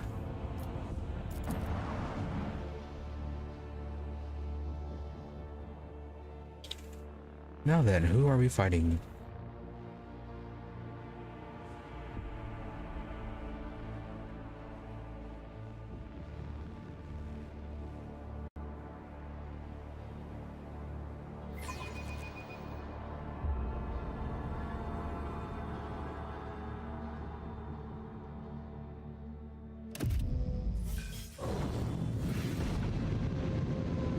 Eldari, apparently.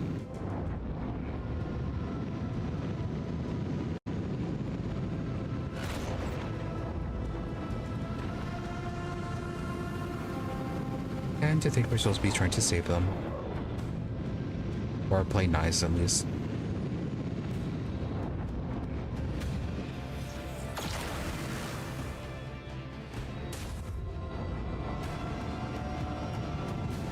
That was a lot of numbers that popped up.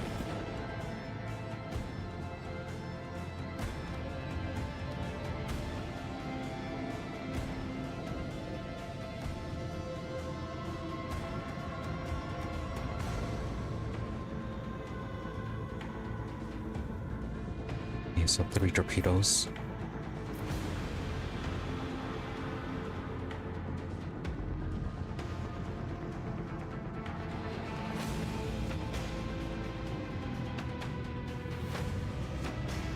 Okay, could fly up here and then pass them. Not sure though if we're going to be able to outrange the torpedoes though. I can use the Charlotte jump for that. Yeah, although we are going to be somewhat at the mercy of the Aconite.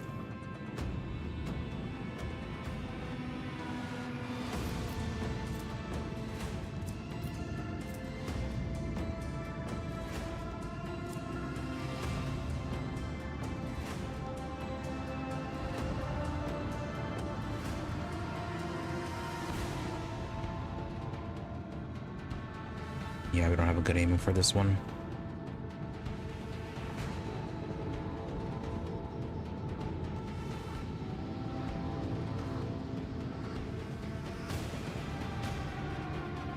And it would just, yeah, send us right into the torpedoes.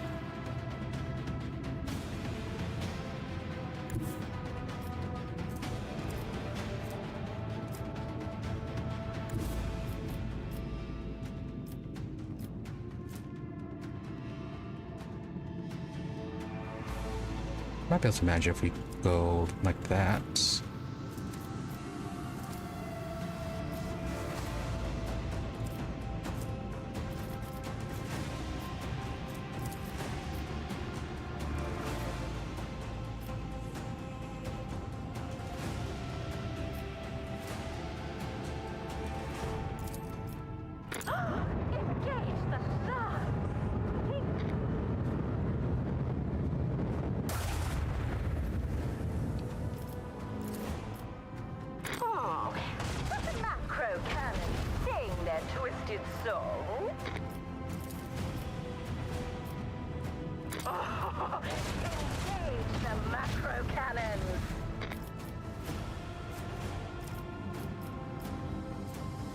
Oh, do we not have enough movement for this sun?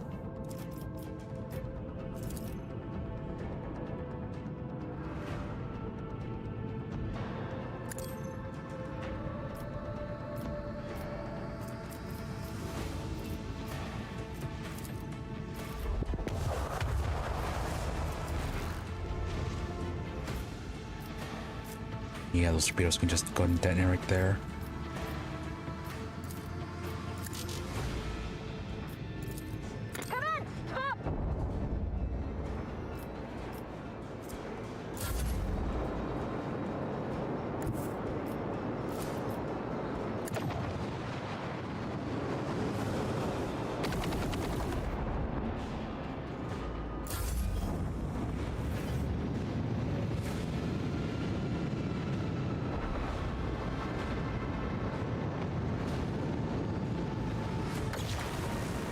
quite maneuverable.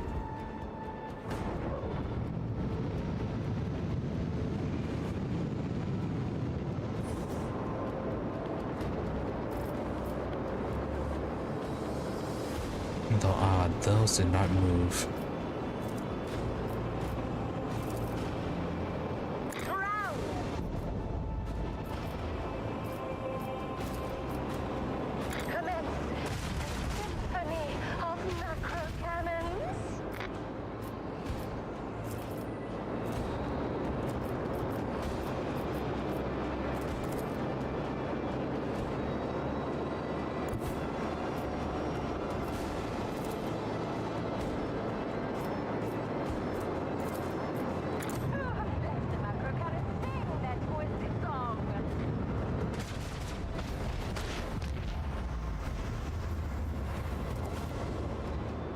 Good work on that.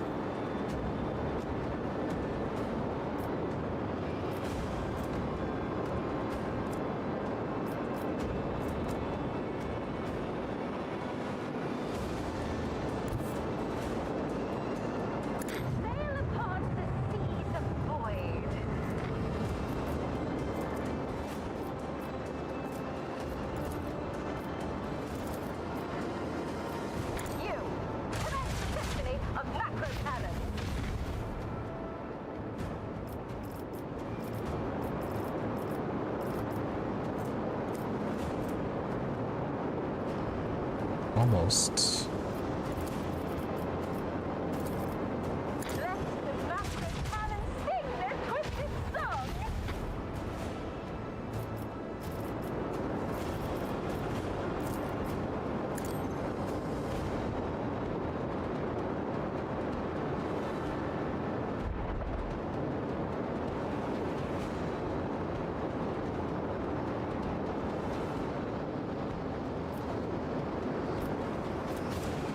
As for you,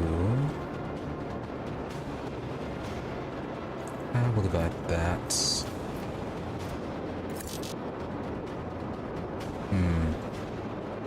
Why can we not switch out to the torpedoes?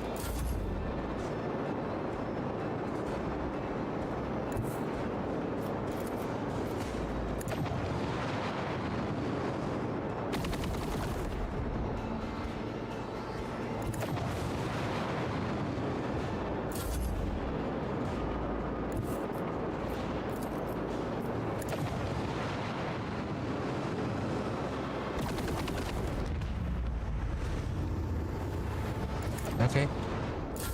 That works for me.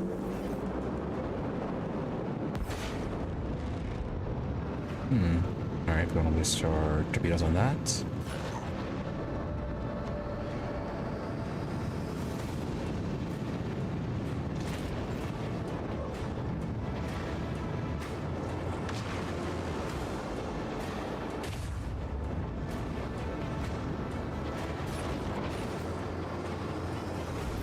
Another torpedo launch.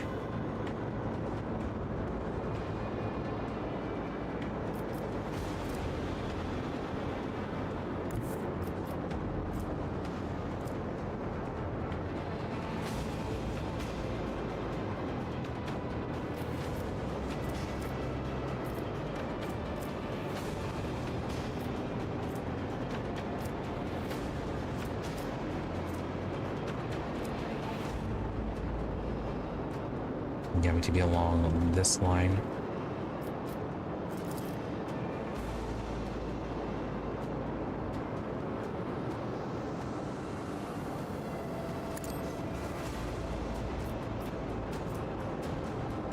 That would actually work.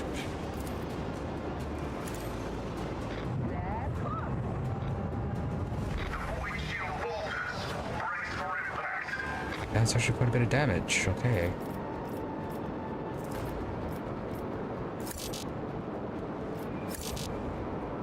Unavailable.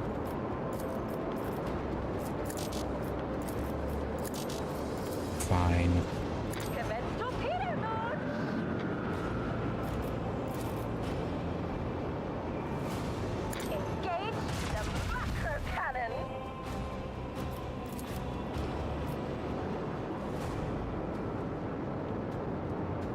Yeah, those are a lot of torpedoes.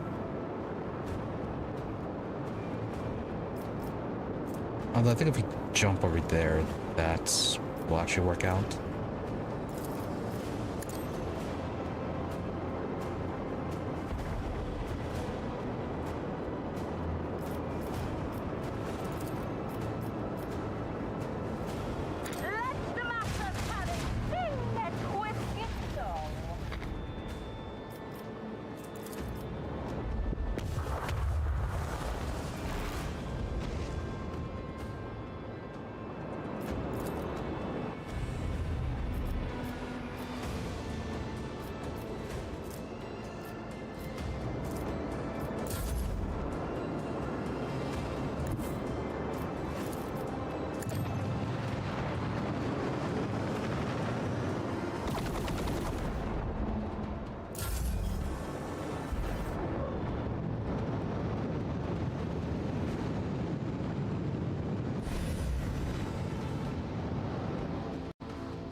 Focus on you.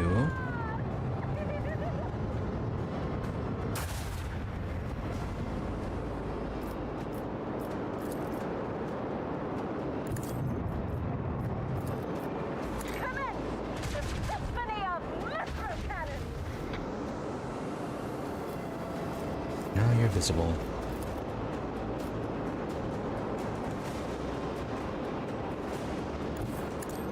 Get the torpedoes turning. Try to anyways.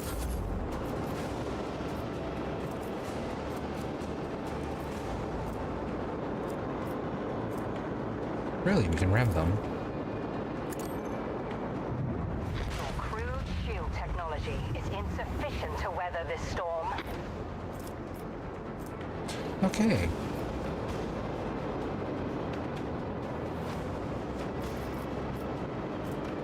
I don't think I'm gonna set them on fire. Burn in the fires of retribution.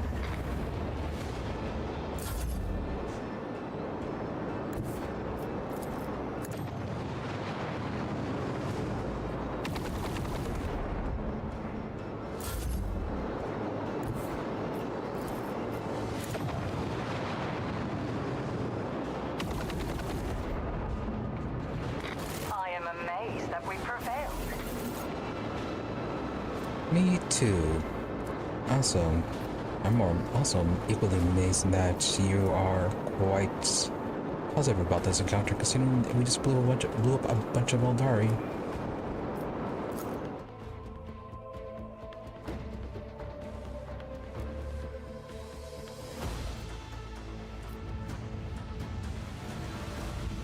Wow, no damage. Okay.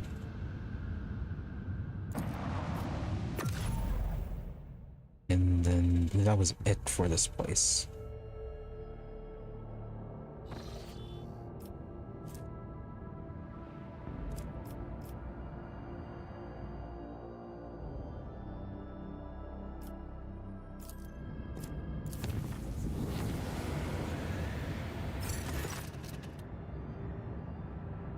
Clan servicing the clone system have reported an incident of sorcery. The shadows in the cabin's corridors are coming to life. The woodsmen say they see strange, writhing things lurk in the nooks and crannies at the edge of the vision. Look away, the things spread over the room, gnawing on everything in the path, and attacking the weak and infirm. The strange creatures cannot be caught. Someone's up this sense they are being watched and sink into the many cracks between the machines and bulkheads. Or the decks be purified with fire, or the monsters are banished with faith and prayer. ballistics. To control scorching on the decks is a labor-intensive but very familiar process for the voidsmen serving under the ship's furnace master.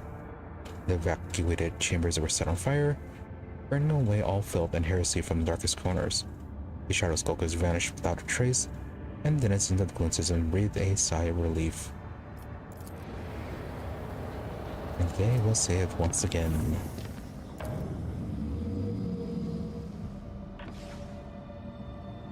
Oh, even further away now.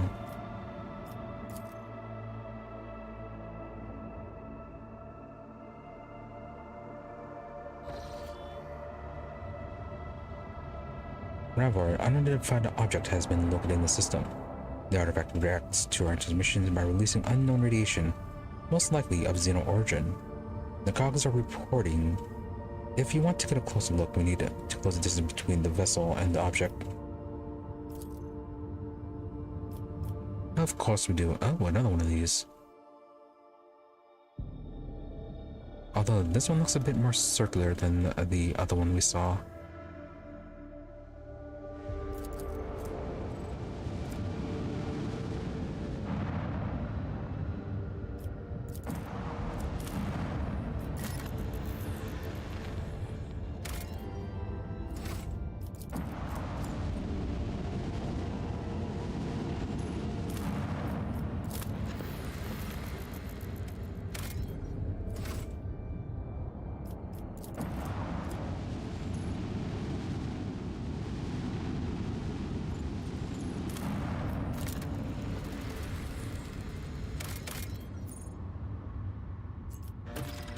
Good on Prometheum.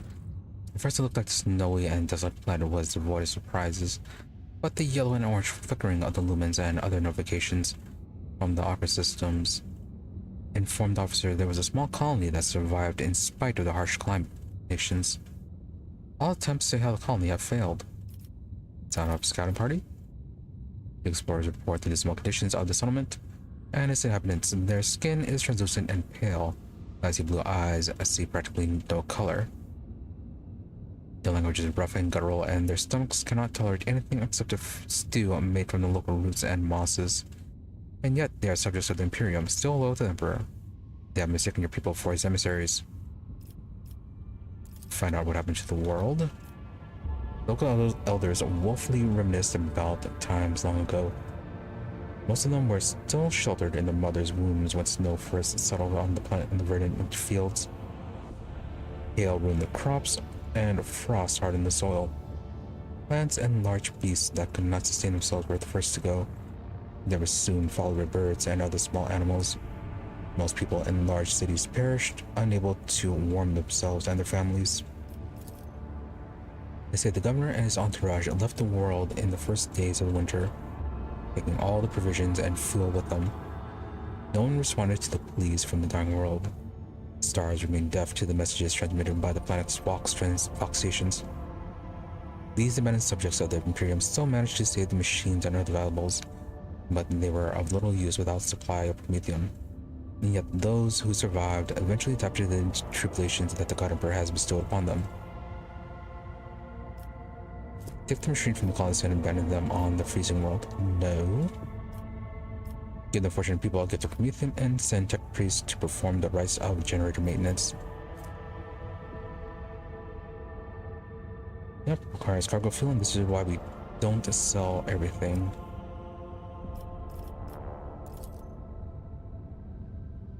When the first generator belched forth a furious roar and black ash started falling from the sky instead of snow, locals laughed and danced, trying to warm their limbs after decades of cold. He called down blessings upon the unseen savior, a rogue traitor from the Von Valances dynasty, and thanked the God Emperor for the fortuitous encounter. Yes, what a bunch of frosted punks. Okay, some basic trophies.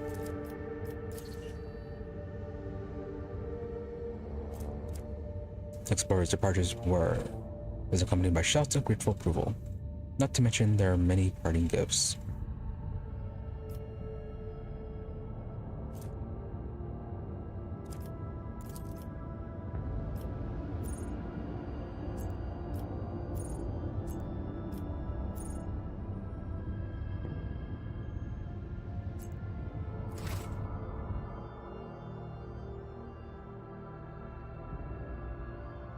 all the other worlds, so it's just a Hulk and the Xeno artifact.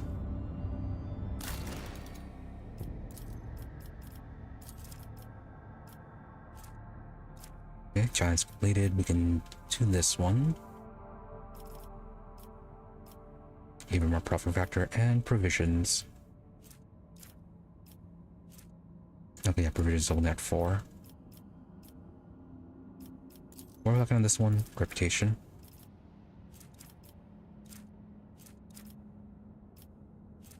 Yeah, I doubt we'll get anywhere close to this one.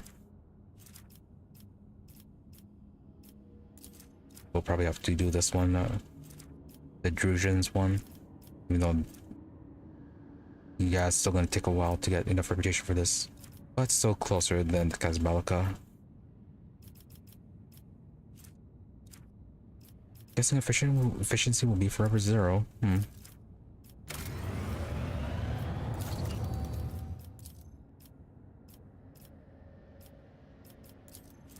Yeah, it's gonna want the shrine, so we need phlogiston. Okay, got new contracts.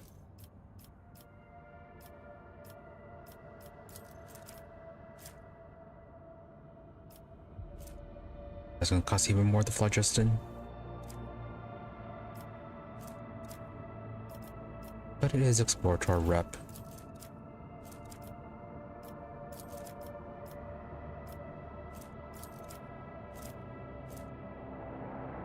Oh, this is gonna need the last of the mechanisms. But I do want the battle servitors.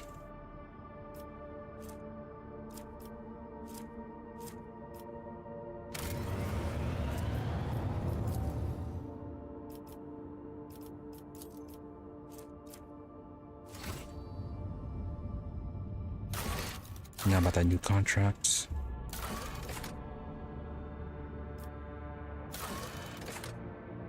It's gonna cost us 12 people. Just for permitting new chemicals.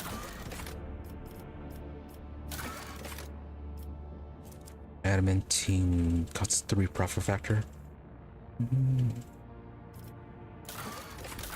Yeah, I don't really need any of them.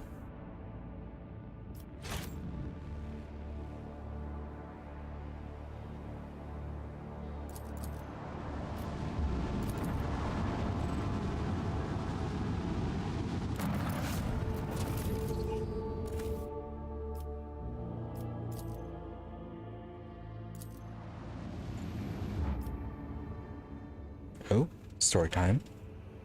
Look up bridge, we have an unknown object dead ahead. Not an asteroid, clearly artificial in nature, but is larger than Footfall Station. Bridge, copy that. Report relayed to officer on duty and pilots. Look out, expect a visual soon. Bridge, we have a visual. What the incoherent whispering? Bridge, look out, this is the Boxmaster. I'm adding the pilot's senior officer and Lord Captain to this channel. Her ladyship wishes to assume personal command. Look out, Lord Captain, we have requested intel on the object from the operator module, awaiting a response. Oh, Xeno's check succeeded. Good for you, Earlet. Lord Captain online and no need to engage the augurs. I know what it is. It's called a webway gate.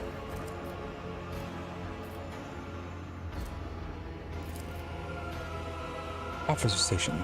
Van Calox here. What we see before us is a webway gate, an artifact that Xenos used to get to their sorceress realm, so to speak.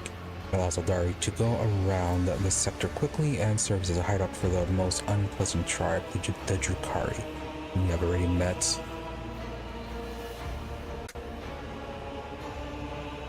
Speaks with quite disdain about the webway, considering the Emperor was trying to make his own.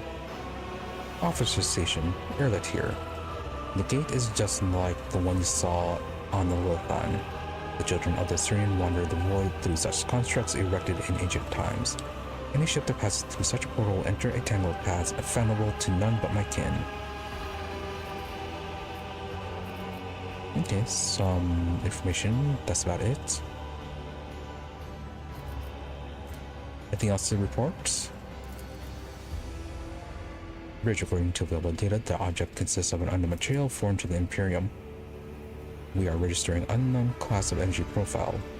The engineers are at a loss about how their technology works exactly, but they did specify that the energometry suggests that the system is holding an active charge.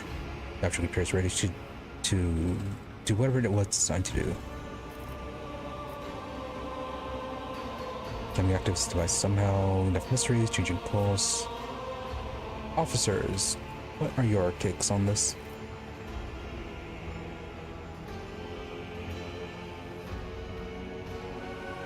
Okay, so we went to that. What about activating it?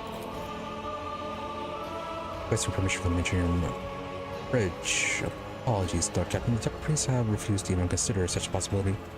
With the violation of the Omnissiah's tenets and an extremely dangerous undertaking. Bridge, perhaps. A certain companion of yours could. After the station, if I knew the secret of this gate, I would never surrender to the Monkey. The waterways are akin to a sacred refuge and a deadly trap to those such as you, Ellen Talk. Alright, enough of that.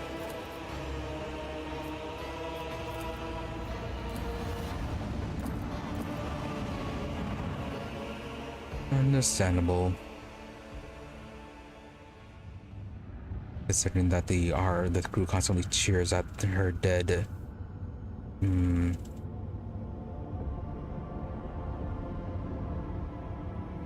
What would you call them?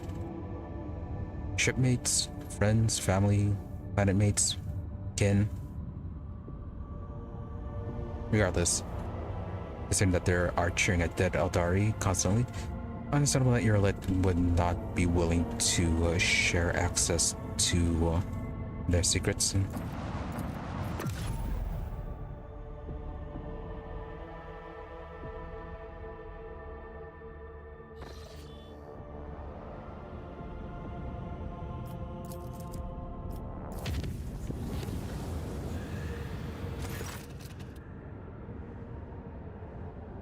Our captain and her crew have lost track of how many times they have spent in the warp jump. The vessel itself was groaning out the bulkheads of the Voxmaster reports. It happened so many times before and would happen yet again no matter what occurred. The officers could not shake the feeling that they were running in circles. As if the voyage across the sea of souls is eternal, reaching actions blend into great ugliness and fill the crew's hearts with anguish. Many members considered submitting to the mercy of the crowds outside. Days went by, but the navigator did not give the order to leave the Imagarium.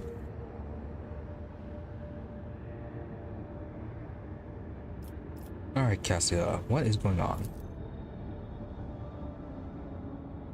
Navigator gave praise to the God Emperor for that the Lord Captain had replied at last.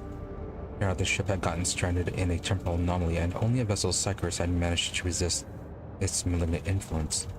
The warp is full of countless riddles, but this one has finally been solved and stands ready to release the ships into real space. Okay, if you say so. Well, more insight is always good.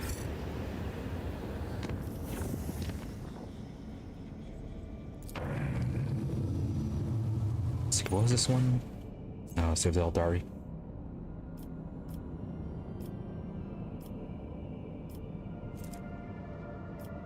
Okay, maybe we'll actually get around to that one. Yeah, now, are these three systems isolated? Yes, they are.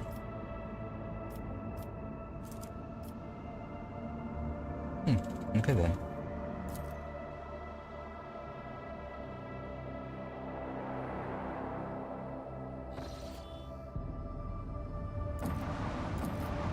Well, nothing obviously dangerous. Just some worlds to scan. You guys got some phlogiston.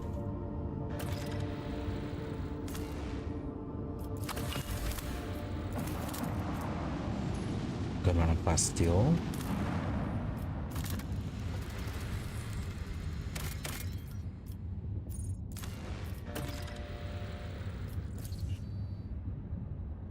Provisions, we're good on that. Oh, landing.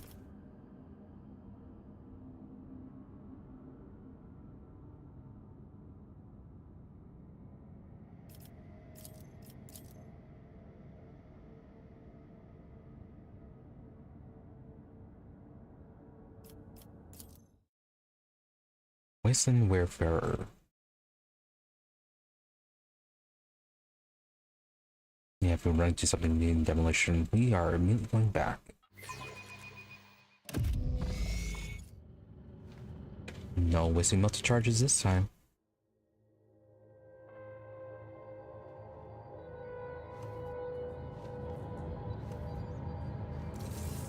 Well, this is all horrible looking. Keep a sharp eye. Curiosity sings in my What you detect? veins.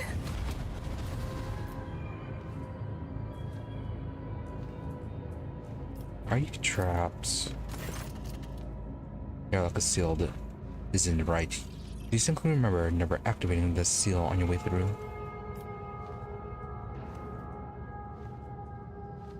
Alright, well, Pascal, get opening.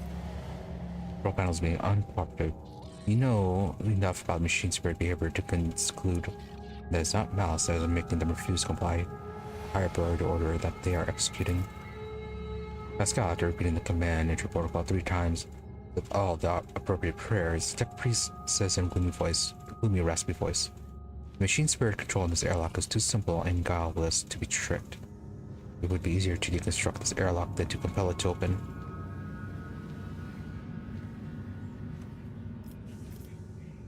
Yeah, so... sounds like someone is here. Can you contact the ship? The white noise is static. That's all you hear in response.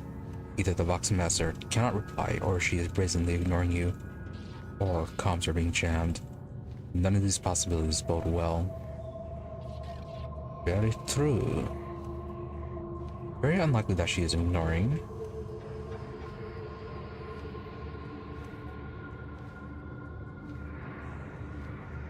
Cannot reply has its own connotations, though it is probably in conjunction with the comms being jammed. Yeah, concerning the doors, best not to try to force them. Doubt they have the strength for it.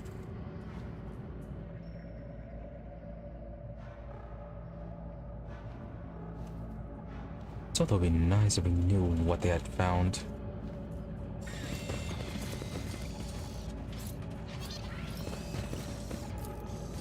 I've read about this.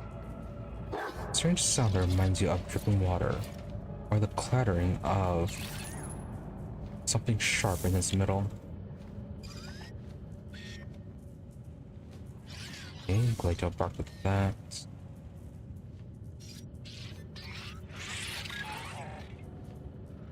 Let's add it on this one first. It looks around. One step at a time, amidst the madness. And this goes deeper in.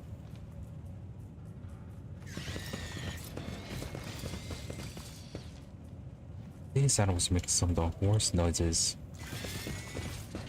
The blessed technologies forged by the servants of the Omnissiah are the greatest gift bestowed upon the Adeptus Darbites, and a symbol of the functional alliance between us.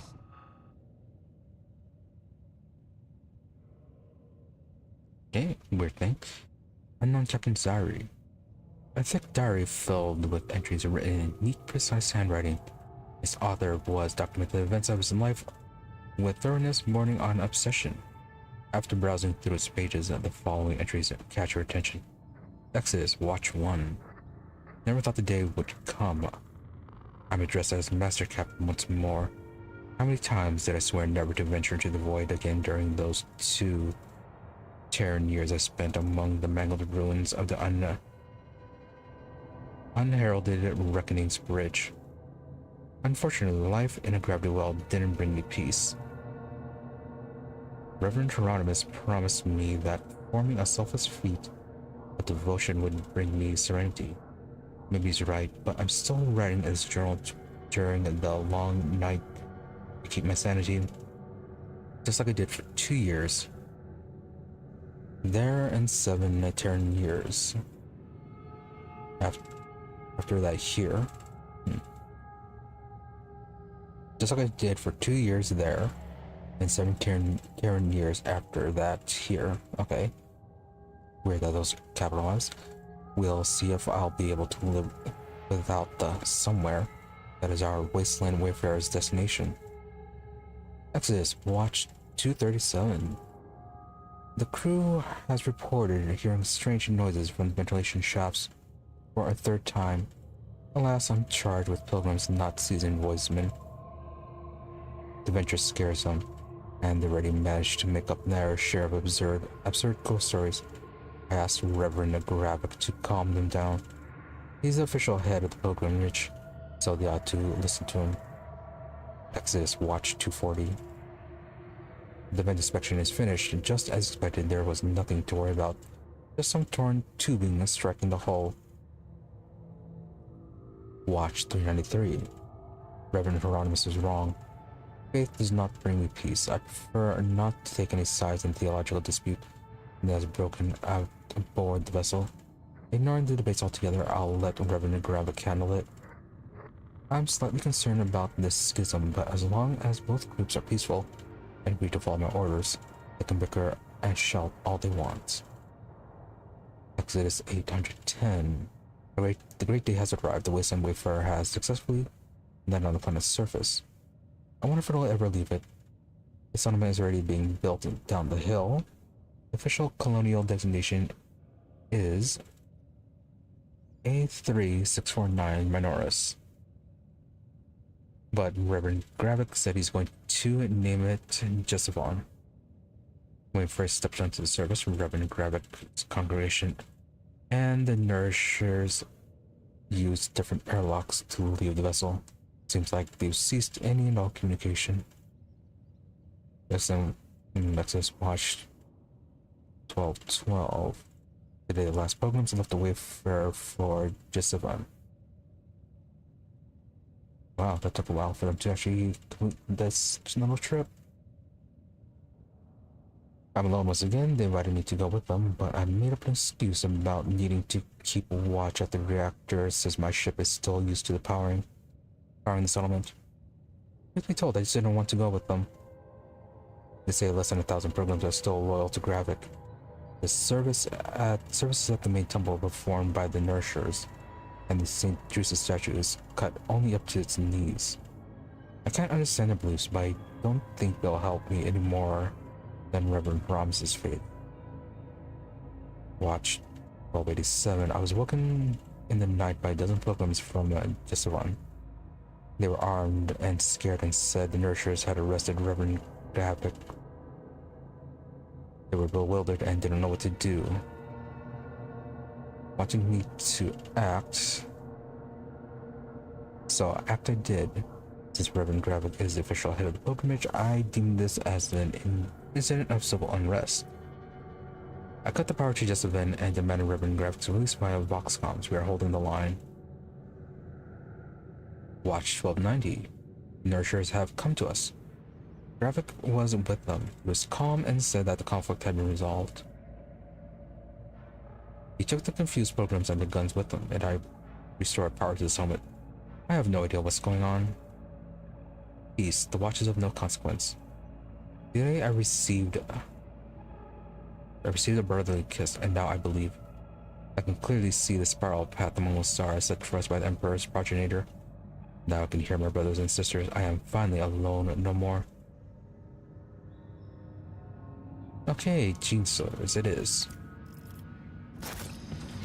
You alright? The metal of duty in my heart, the metal of weapons in my hands. Your gifts complete the face of justice. Okay, that was a conversation between Solomon and Pascal. Ha! There will be no peace in my wake.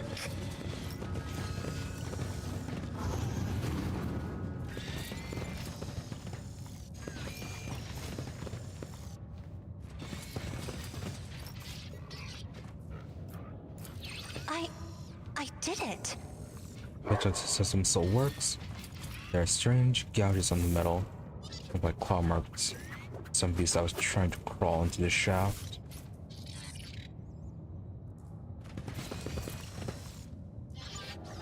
Patience! My nerves are frayed. 2 charges left. Assignment completed. Good. And we got 2 charges back.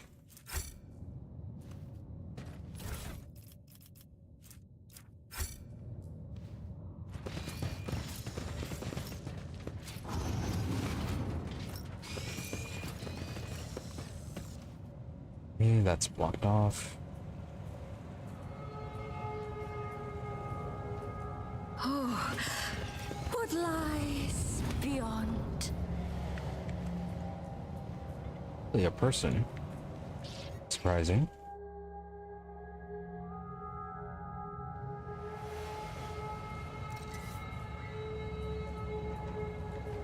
Yeah, no clue what happened to the other colonists either.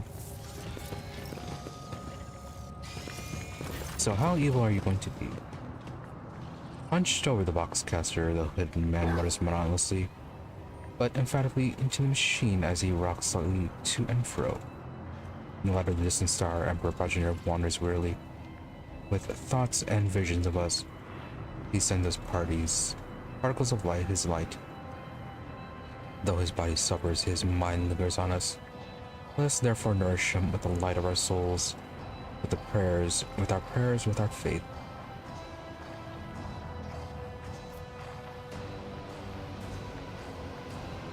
Observe silently. The man falls abruptly silent, as though sensing your presence.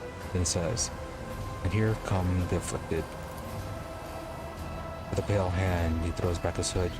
See an ugly face with a flat, wide nose, disproportionately large brow ridges, irisless eyes with enormous pupils, a wide, toad-like mouth, and a skin that transitions to purple scales at the cheekbones.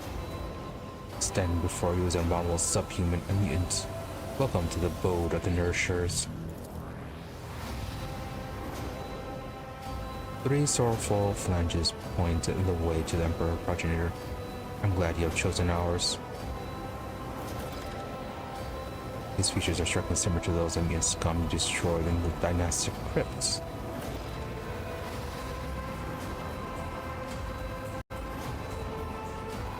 Raid marching circles.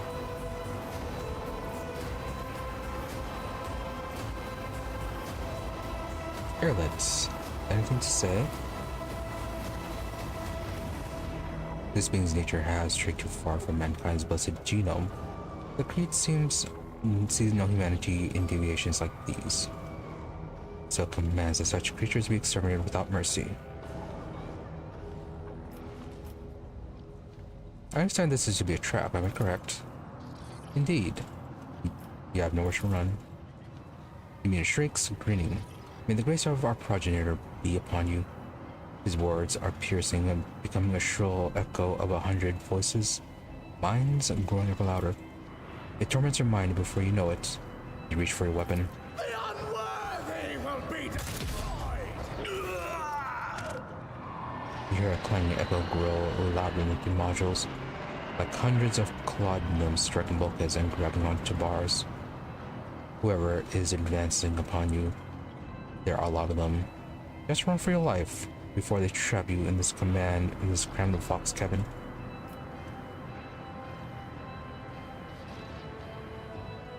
Alright, well, we can dash for the boxcaster and try to contact the ship.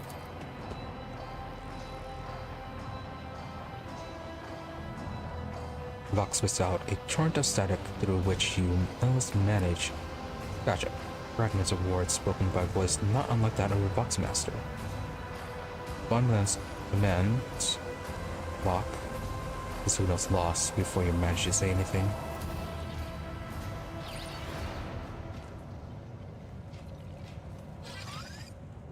Yeah, they're working on the airlock.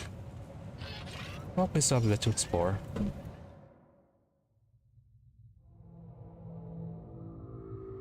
I'm still new to the art of exploring.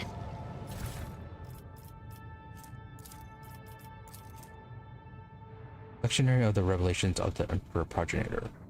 Book contains the blasphemous tenets of the cult of the Nourishers of the Afflicted. It speaks of the insatiable Emperor Progenitor and his impending coming that will bestow miraculous unity upon all the faithful. Not quite the forearmed Emperor. Righteous anger.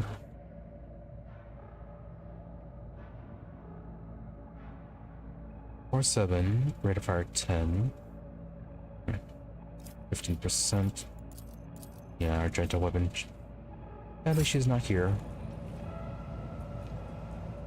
Though I think we already have something comparable.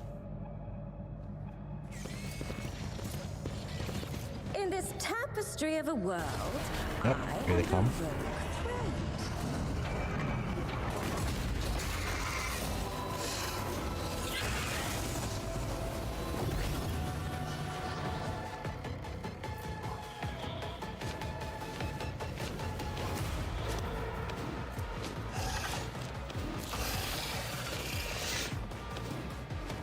Only one. This isn't going to go well for you.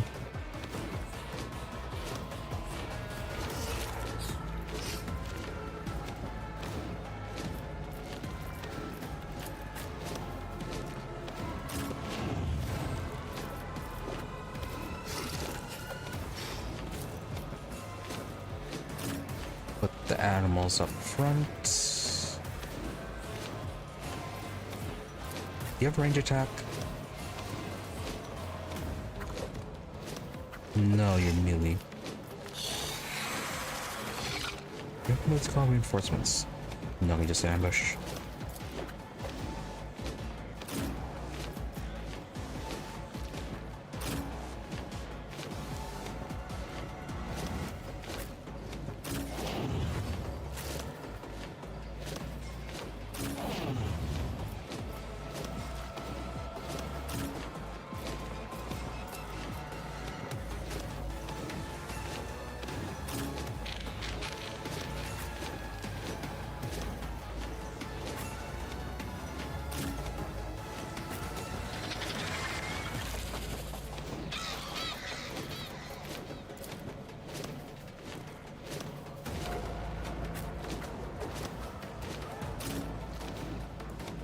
There we go, that's fully blocked off.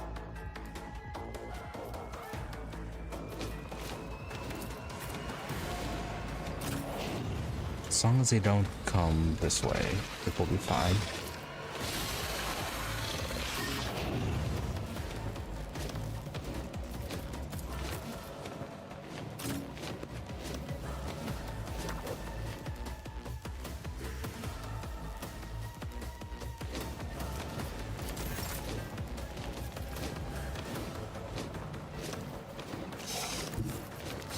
I am your blade and shield.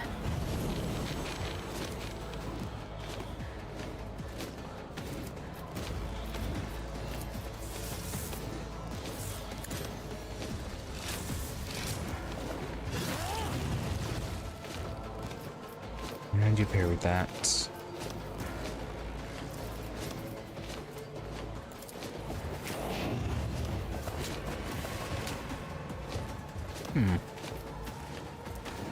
Okay then. I shall not fail.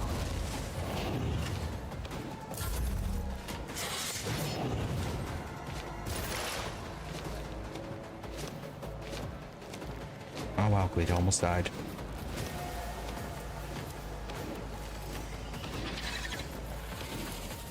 I understand your intent.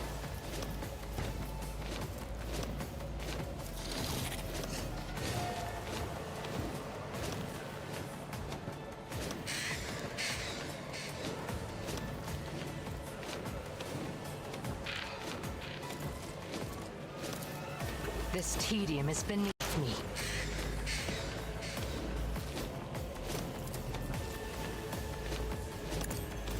No weakness is hidden from my sight.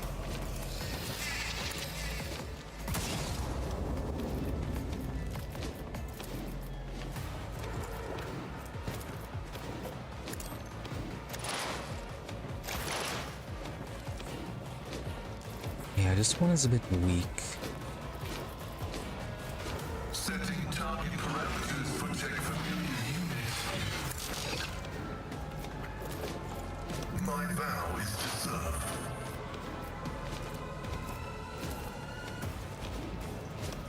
Running binary right. Oh, must you dodge?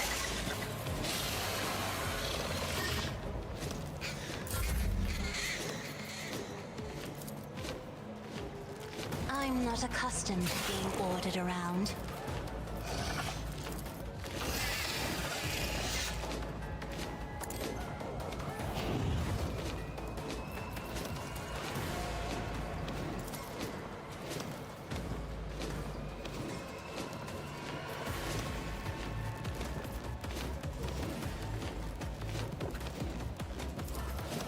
Yeah, we need to leave a space for Cabela.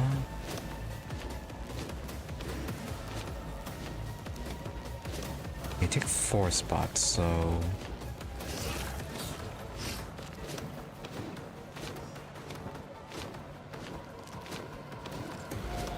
So around there should be Isn't good. this a job for the serfs?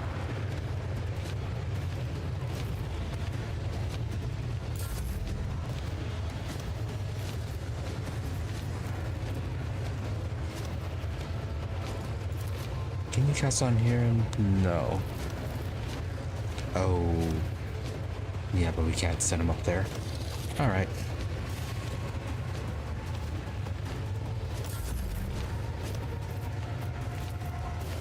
Let's see. Not a Buffy. What if? Schemes within schemes. Oh, a genius at work.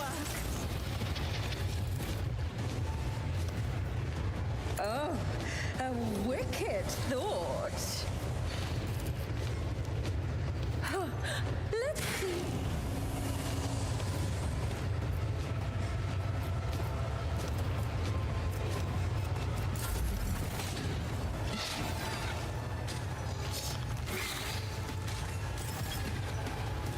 Well, that's just fantastic. Oh, but if you're going this way, as long as you're not coming down this way, it don't matter.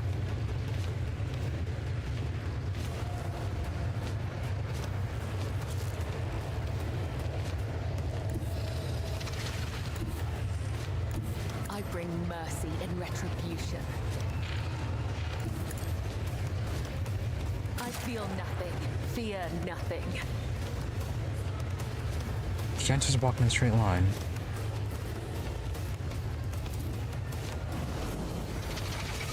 Trust me.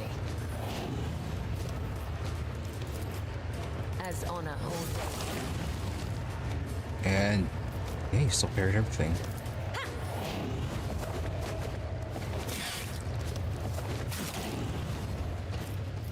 Trust me.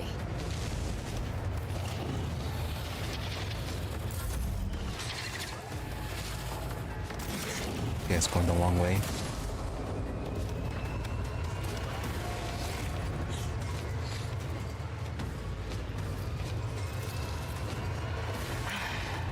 If I must. Okay, so are you stunned or something? Why didn't you your move? zealous pet monkey.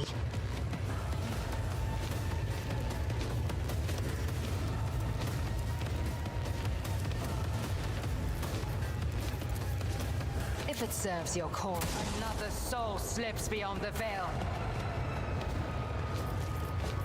I understand your intent.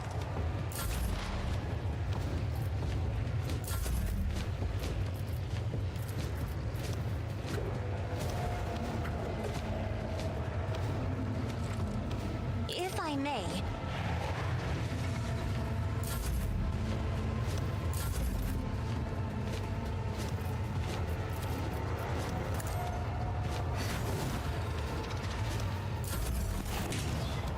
Yep, no one appeared.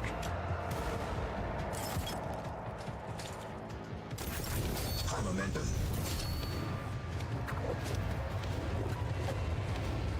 Okay, looks like it's coming back from this way.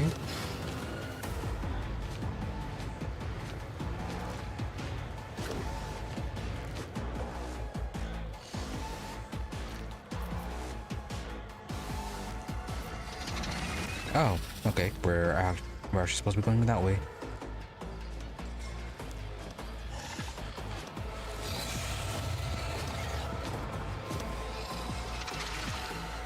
That's a shame. We're gonna lose our own loot.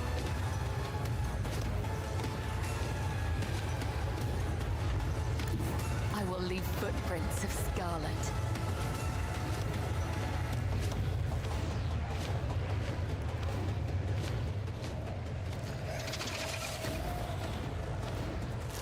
The box was brutally forced open. Why would the ship's owners break into it if they could empty it? Yeah, somebody turned the key. Oh, was that it? No extra loot.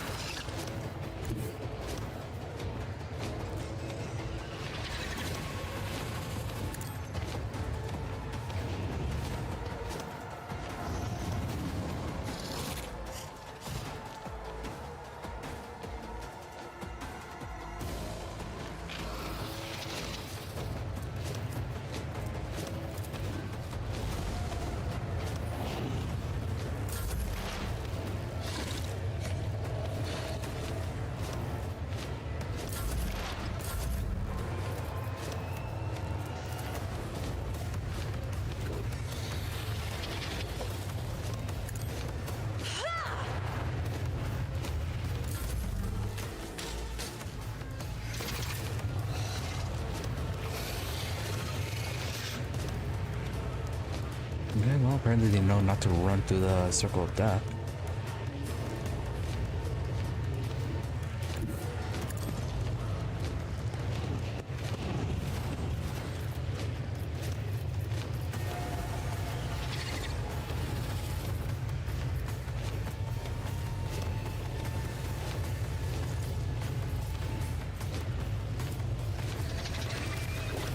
Glato, we're undertaking this task.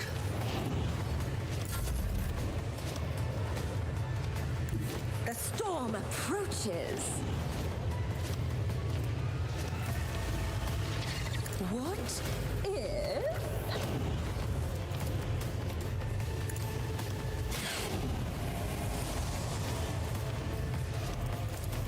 Even I won't do that. Schemes within schemes.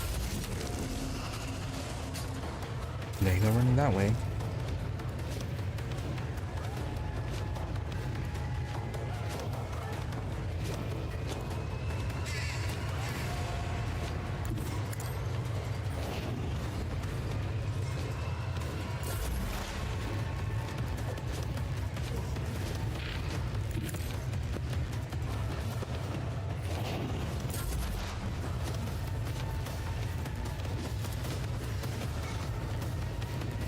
Tech Familiar activated. As the tactical imperative dictates. I have read tomes of military tactics.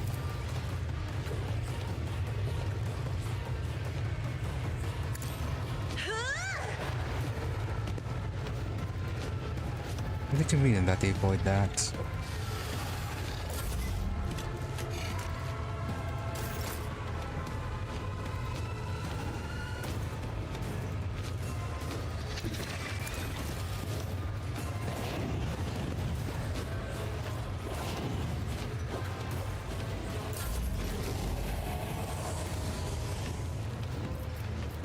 Also forgetting to relocate their servants.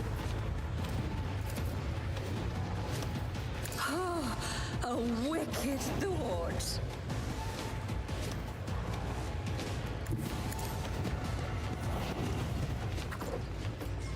So who can actually go through this?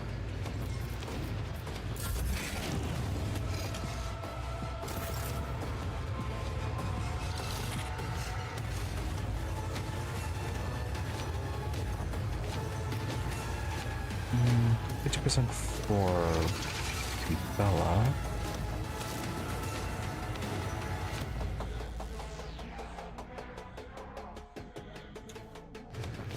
You don't have a lot of mood, do you? 8. Okay, I guess it's somewhat decent.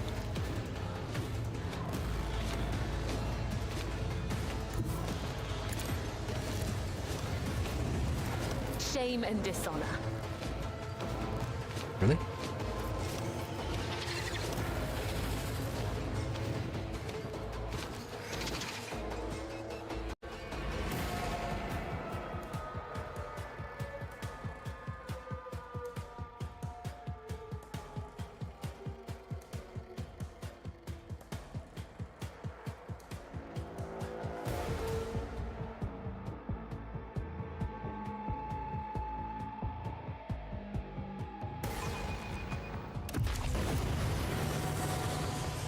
A dance of blades and shadows, just as I was told.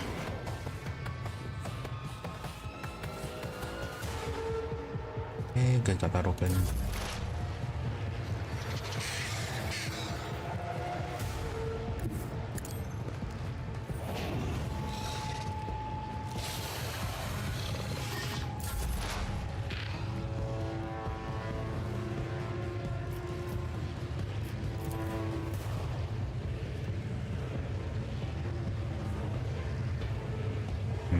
Cass is right there.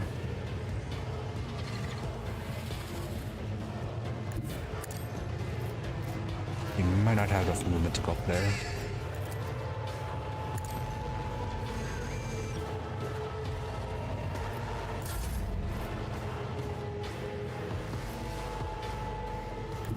No, she does. Step aside. The navigator is coming.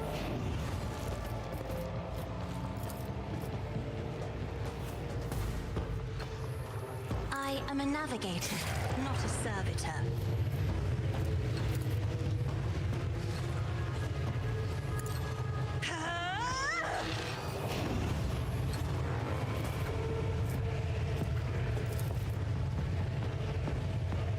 I'm afraid not.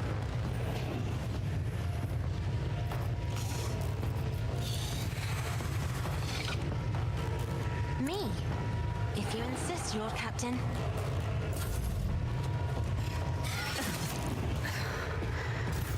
There is only death, yours or mine. And sadly, you actually rushed your way through this. One of us would be enough. Clarify your order. How is someone too far?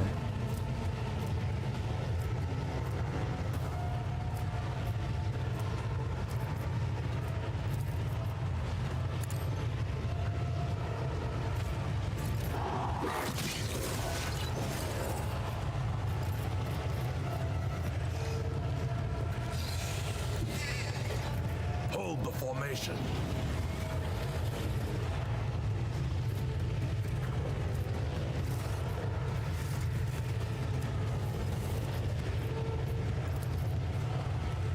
Accepted.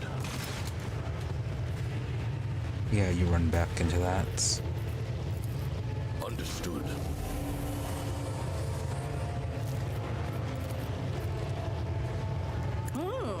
Let's see.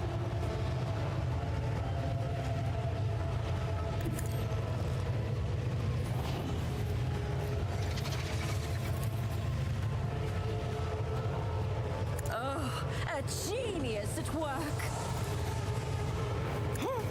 Look here.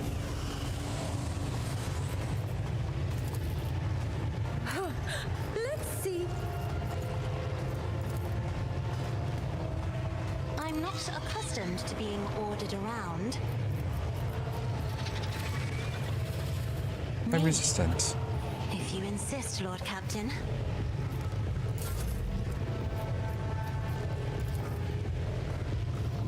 Oh, a wicked thought. Oh, should have moved right there.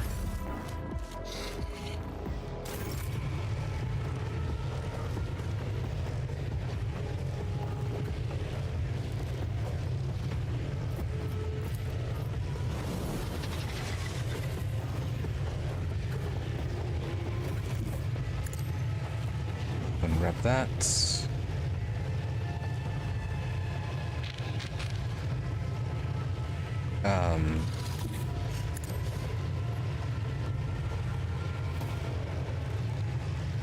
Really, we can't loot this.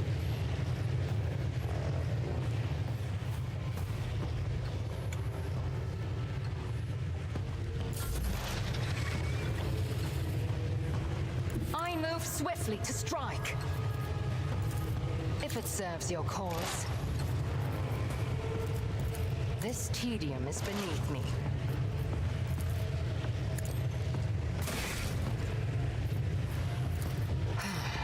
If I must. If it serves your cause. I am not your Xenos pet monkey. Always do that.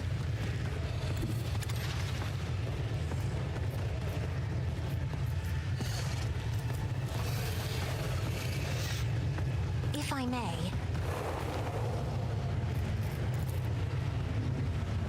Isn't this a job for the serfs? You are very resistant.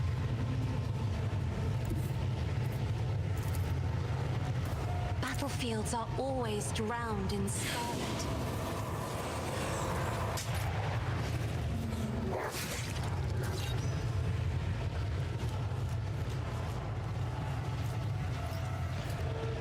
Huh.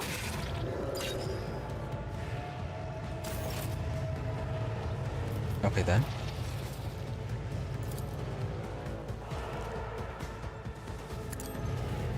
No! These ruby flashes are choking me!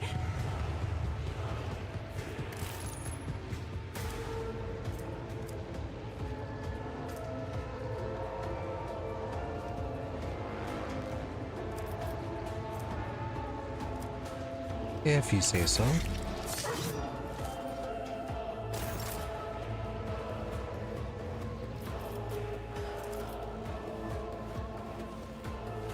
Mark the target. Let's test our skills, Glato.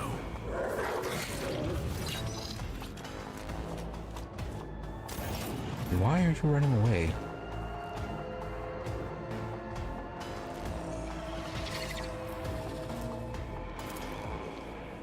Glato, we're undertaking this task.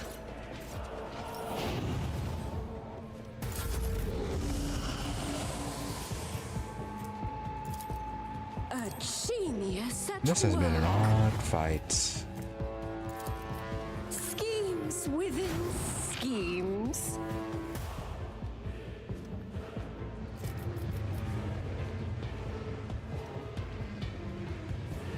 Yeah, really no, can't loot this as goods. Can't loot it though. Through the smoke and gunfire.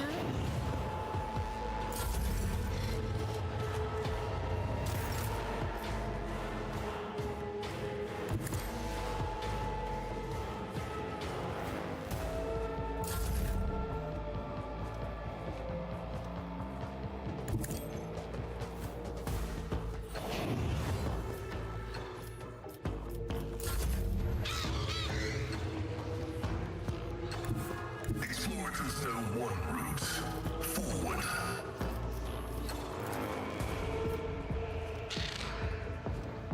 Abide in the host of blessed creations of the Messiah.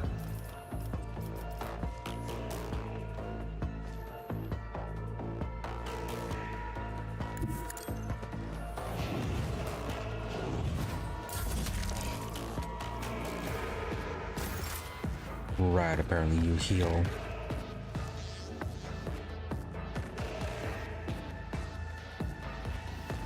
We've got a job to do, Glato.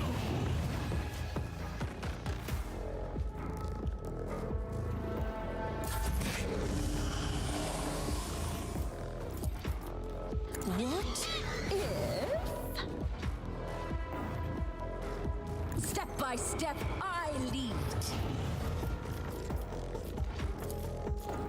Oh, a wicked thought.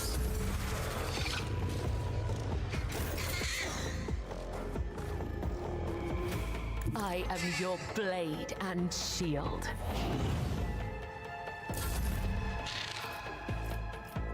Yeah, outside of them, yes you do. I understand your intent.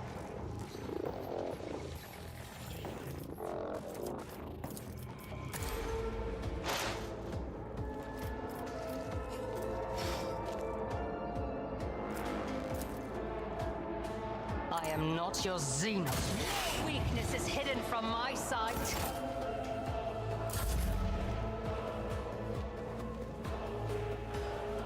Now I've got to use Cassie's ability. Have her move her pet up. Setting target parameters for tech familiar units.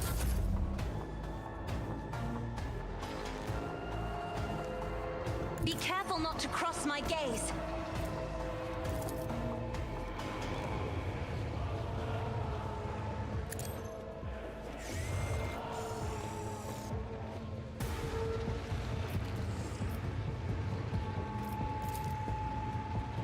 I'm not accustomed to being ordered around.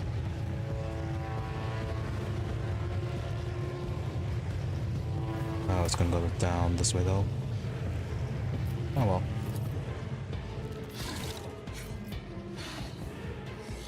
Can't do anything with you. Do you just heal every turn?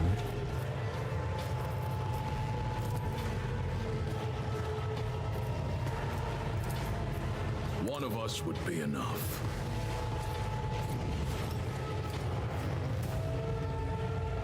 Moving into position.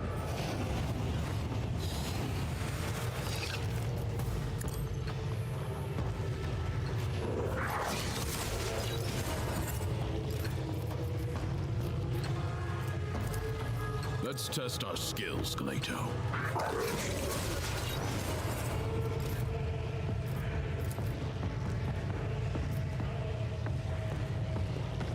Even my dog wouldn't do that. It won't take long.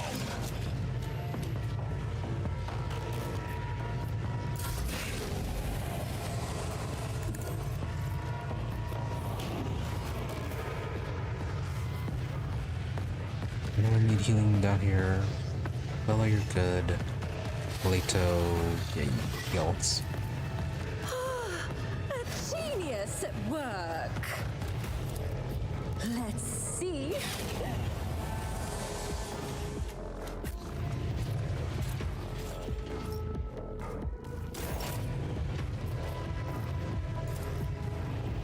Huh.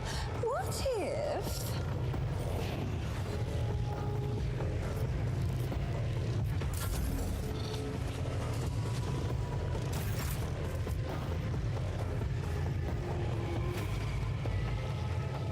Death comes in silence. You are annoying because of your constant healing.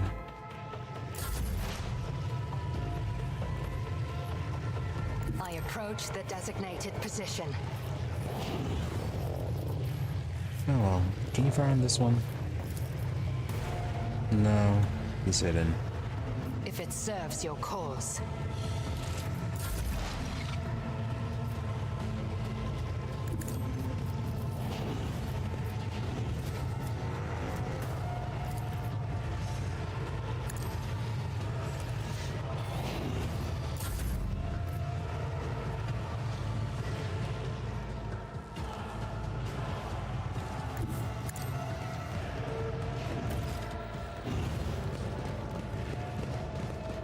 Up and they escape. They only need just one person.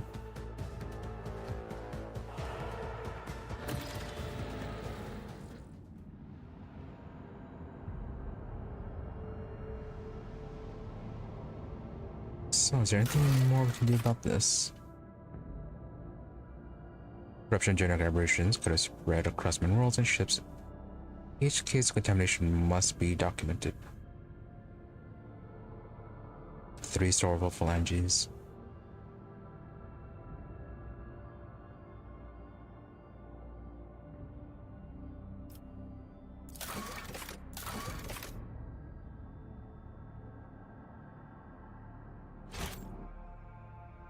Okay, so are there more? Oh, 2 more.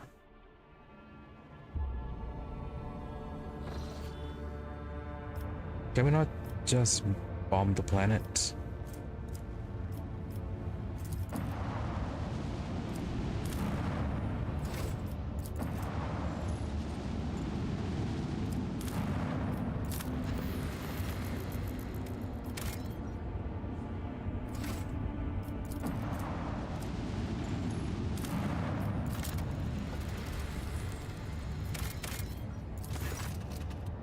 A small planet gently wrapped in amber forest greets you with a ruby-colored dawn. Basil von dem Klerk, local governor, gives the rogue trader a warm welcome.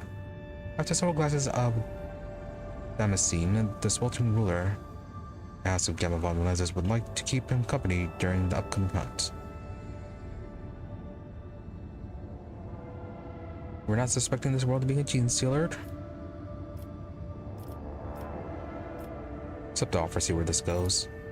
After several hours of writing the local peculiar animals, you make a camp in the middle of a golden forest. Basil von dem Klerk points to the sky, a flat disc rises over the horizon, constantly morphing its colors and shape. The forest grows silent and empty. You can no longer hear the singing of birds, even the rustle of the wind. The governor nods with satisfaction, and a few shapes step into the clearing. Their bodies are twisted by an unknown phenomenon, and you watch the freaks with astonishment as they begin to dance to the throaty cackling of their brethren, turning the brown growths and pulsing flesh of their scaly hands towards a natural thing in the sky. Ask Governor what's going on. Governor smiles coyly. You're about to see with your own eyes what is happening here. Watch in silence. The hypnotic dance continues forever. The unfortunate creatures howl, wind, and convulse, unable to tear their bleeding eyes from the celestial body. When the Pathfinder disc outshone even the light of the local star, the physical shells of the things that used to be men burst, releasing beasts onto the plane that not even the most fluent and capable pen could describe.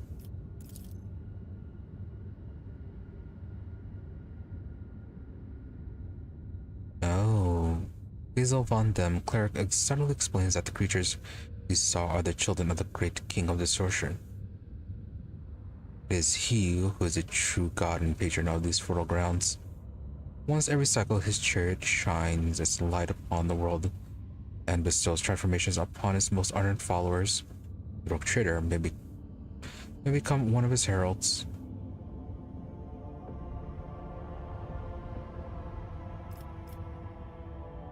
Sounds rather gene stealery. Execute.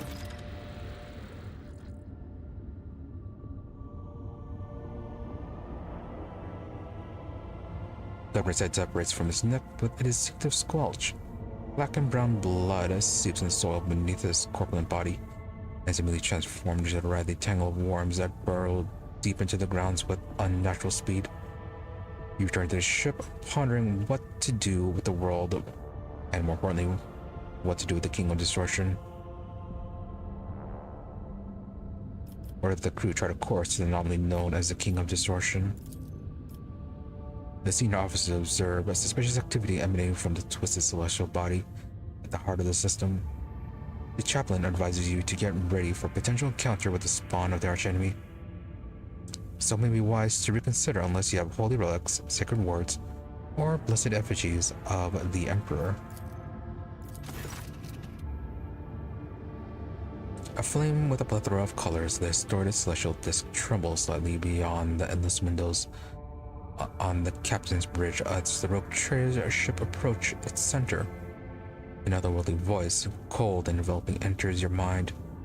What could this puny wretch possibly offer a king? Damage taken. The officers in the bridge look around perplexed. Their eyes are full of terror and confusion. Many clutch their heads and let out long howls of pain. Some enter their stomachs, but most, pale and exhausted though they are, have joined the Lord Captain in resisting the entity's influence. Yes, what would such a being want with a starship?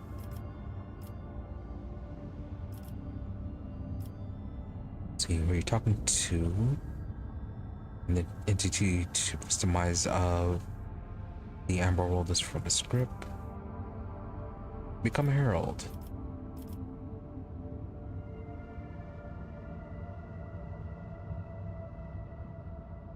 Nope, this is mines. The king's mocking laughter rings in your ears. and a deep red trickles and runs slowly from your nose and over your lips, leaving an aftertaste of salt and metal.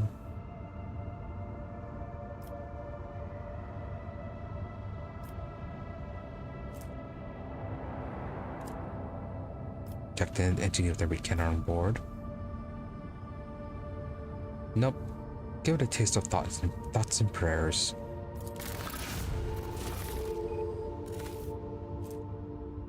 Now we sacrifice a bit of holy relics, but got plenty in exchange. Deafening gong strikes are heard across hundreds of decks. Your eyes misted with red and your gums bleed as your subjects fall to their knees all at once. In a shared prayer to the God Emperor, the holy relics from the ship's temples melt from the ardor of your speech, and the entity screams and writhes inside your brains, struggling to break out. Okay, so 1 unit of holy gifts sacrificed, gained 2. Not bad. Many drop dead during the first minutes of prayer, unable to resist the corruption. However, others immediately take their place, unfazed by the sight of their fellows turning into dust in seconds. The agonizing stench engulfs the ship's deck like a wave, causing people to retch forth their innards. Finally, every deck is plunged into darkness. Ghosts of the past walk among the living, stealing breath from those weak of spirit, and still, prayer is not extinguished. It's hard to tell if the prayer service has lasted several hours or several days. At some point, you feel your very essence overflow with heat and power, and then the intruding will falters. The distorted disc vanishes from the void ship's augers, as if it had never been there. And at long last, everything is quiet as everyone slowly recovers from what just happened. Reports begin to come into the captain's bridge. You lost a third of your crew to this unequal fight, and the fortunate survivors are going to take quite some time to come around. All hail the rogue trader. Okay, we're completed Heavenly Chariot.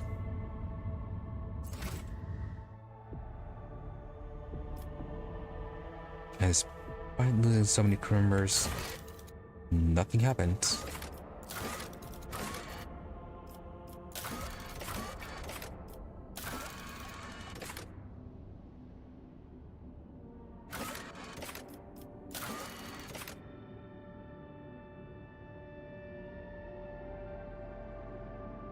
New rumor.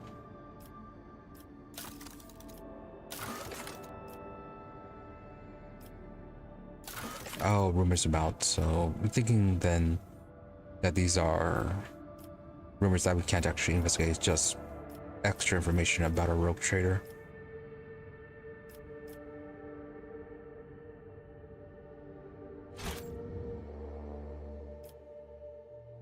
So just adding to Gamma's fame.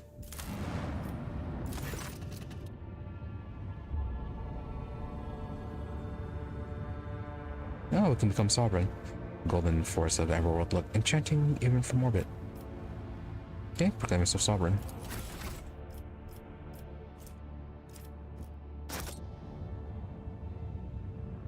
For the moment the world that belonged to the rogue trader alone, your people eradicated the settlements, housing, and the unclean followers of the profane cult.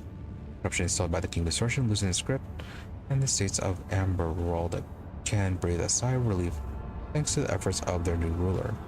Yet malicious servants of the archenemy still lurk in the shadows, waiting for the right moment to wrap the planet in a web of heresy. Evil does not simply disappear without a trace. Common reward gained, people. Okay. Leave the world alone.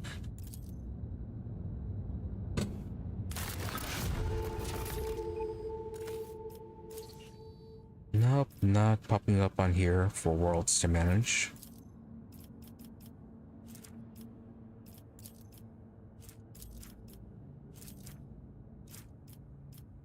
Then this one still need the reputation.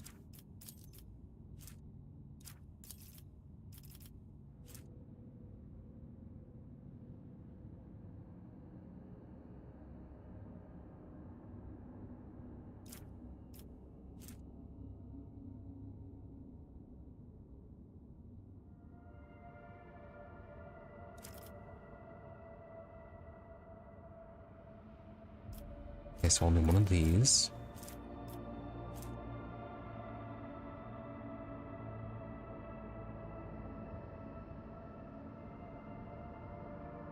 Interesting. One had a melee weapon capable of an AoE. Yeah, full AoE. Plus 1 damage per target and area effect. Yeah, this could be good for Cabela.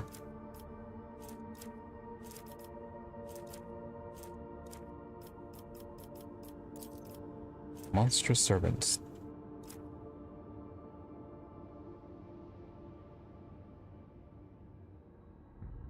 Database of JS are restless. The devs mechanics are ready to run experiments on the serfs that will turn them to obedient, battle-ready genetic deviants. Sounds cruel.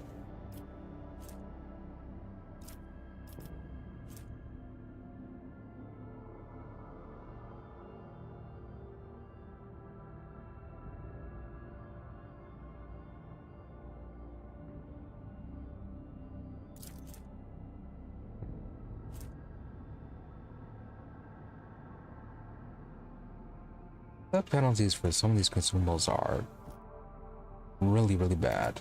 Not worth using some of these.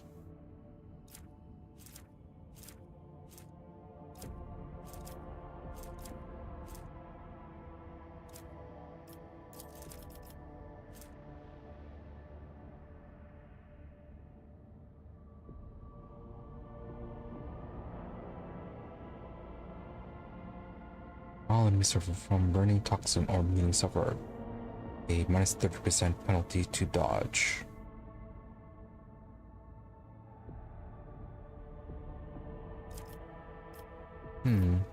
Could be good. Oh, we can't do this because we don't have Dark Sages and that one's already blocked.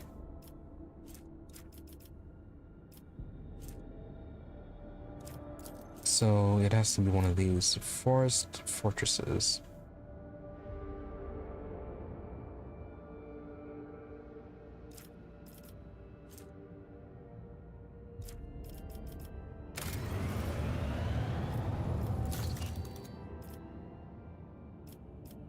These are so many options.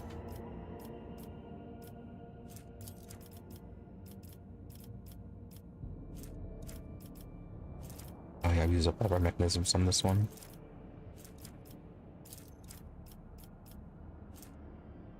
Okay, we're going to find more adamantine. We don't have the contract, so we just do that. Some of the phlogiston.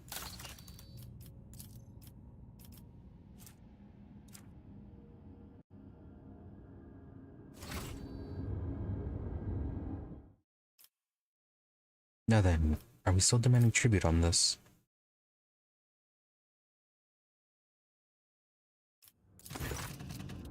Yeah, burn this whole thing. Demand tribute.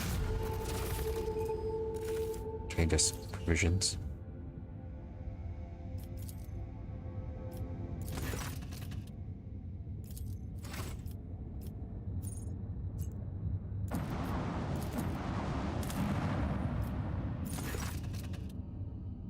Yeah, I don't know why this is still interactable.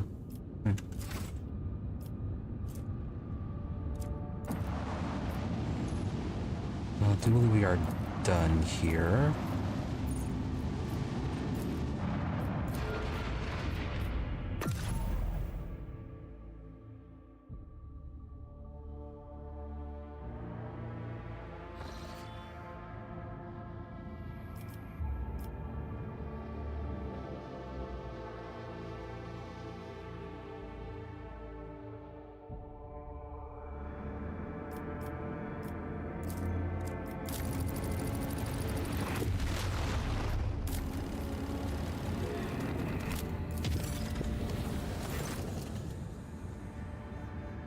Yeah, I've kind of got something.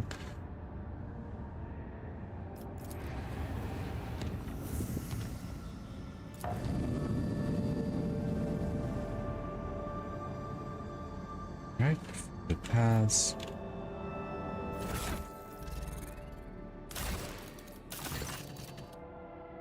Our captain, after unsealing the Lady Theodora's secret workshop for Gamma, an epidemic of mysterious tech leprosy has broken out. Augments mutate into distorted forms, killing their host. Machines and even entire assembly halls break apart into fragments that devour each other, fusing into grotesque and insane forms. The Omega-18 manufactorum, the epicenter of the epidemic, is cornered off, but the disease will burst out of there sooner or later. What is known about the disease? We can plasteel mechanisms and people randomly. We have not faced anything like this before. The plague only affects mechanisms, forcing them to transform and lose all functionality.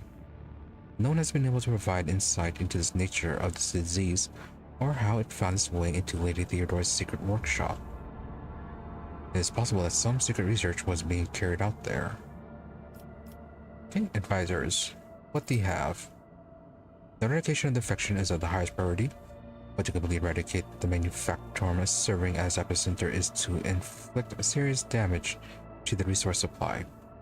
This unit, I can propose another method of purging. However, the sacraments of the Omnissiah that are available to me cannot be revealed to the laity. I ask that you place your trust in me. Shireen, do not be so hasty with the purge. The phenomena may be of interest to other specialists. There are many who do not agree that all knowledge belongs solely to the cogs. What appears to be a plague could hold amazing possibilities. If we could isolate the manufactorum and let these inquisitive minds inside, it would happily compensate us for the loss of production capacity. Abelard have suppressed 18 different epidemics aboard the flagship, and officers have experienced incentive quarantines. We will send them to Kiabagama to lead the tech purgator squads. They will not return from the epicenter until the infection is eradicated and the preventative exclusion zone is taken down. Oh, and Cabela.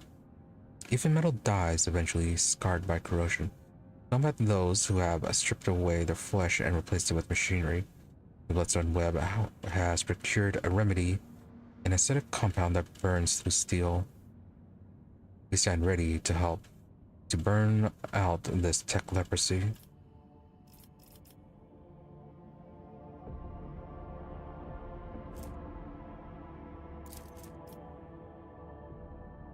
Okay, so Shies. We do get reputation with the Kazbelica.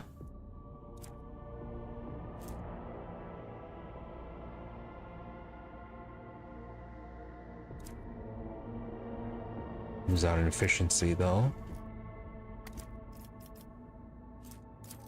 Abelard, healer of metal. Enemies suffer minus 5% to the armor penetration.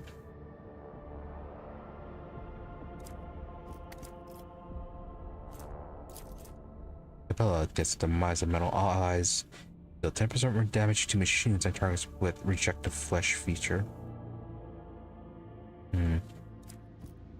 Don't think there are too many more metal enemies in the game, or enemies with the rejected flesh.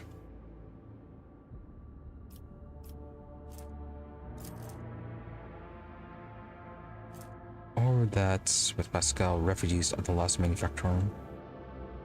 Our priests survived the tech leprosy outbreak, have proven their worth, and thus earned the right to serve the trader's ship. 1% to all void shield sectors. Okay, stronger shields.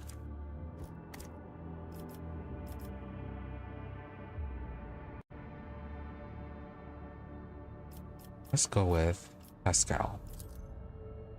Pascal, your request is accepted. I shall withdraw to perform the sacrament. The tech priest, armed with a mysterious device they assembled according to the instructions of Magus Anaman, entered the bowels of the manufactorum. What happened there is unknown. Reports speak of a blue and green flash that illuminated the manufactorum, and the epidemic subsided overnight. The distorted mechanisms were honorably melted down, and so were the bodies of the dead tech priests who carried the machines of Magus Hanuman, as well as the burnt remains of the machine itself. The eminent Magos refused to comment on his chosen method of purging, calling it a revelation of the Omnissiah that he himself not comprehend before it left him. Many of the tech priests who had once maintained the manufactorum were left without a function and transferred to serve aboard the rogue trader's ship. Up, and the flower servitor is done.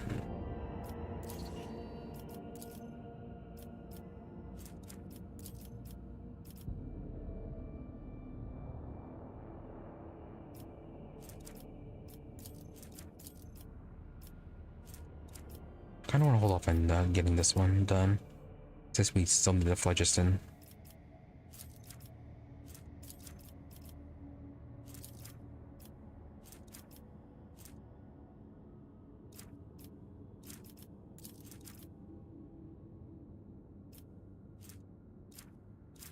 Yeah, we can't do this one more because it got blocked off by flawless servitors.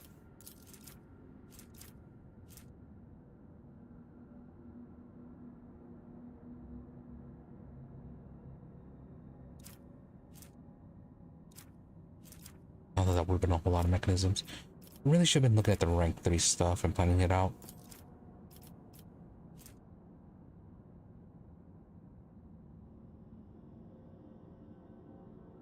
84 to 98 damage.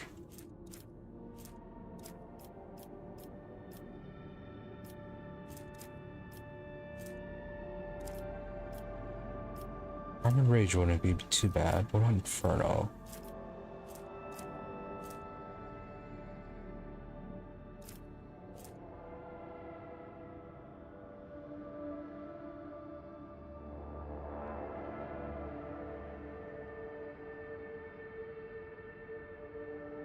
Oh, stronger ram attack.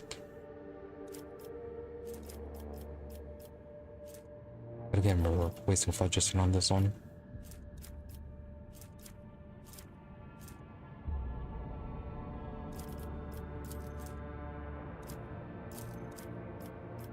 Gonna be 2 profit factor either way.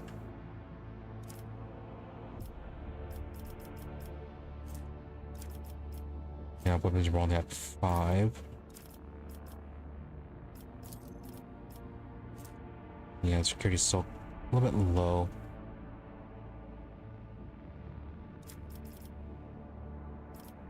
Let's hold for now.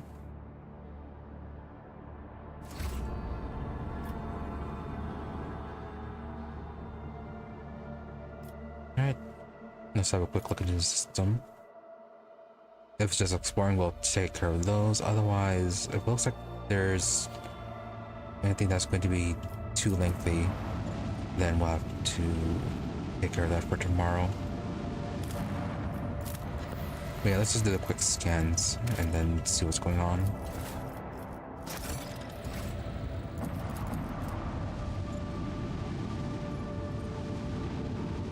But yeah, this is pretty much it for the day. So not much progress on the main quest, but that's expected as it was more side questing, side explorations and all that. Nope. This planet can barely sustain life, and yet its searchers discovered a long-lost Imperial colony, one that was cut off from the rest of the galaxy centuries ago. Countless living conditions worsen in the Underhive, yet they still venerate the Emperor and gladly welcome their visitors. Their captain receives an invitation from the local ruler, the Archqueen, Concepts and Domina. Okay, pay the Archqueen a visit. He will let me select captain in a shack considered to be a palace by the people here. The Archqueen's unusual crown is made out of metal coils, most likely part of an ancient device for boiling water. The guests are served the finest delicacies the colony can provide. The Archqueen praises the visitors in mangled low Gothic and calls Lord Captain her dear sister.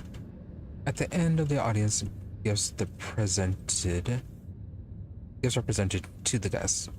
The Archqueen's minister delicately remarks that the best possible gift Lord Captain and her crew could provide would be the replenishment of the colony's meager gene pool.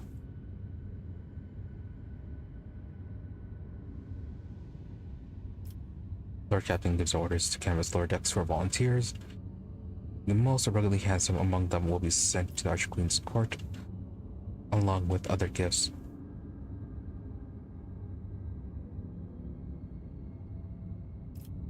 Oh, we can send Bessie among them.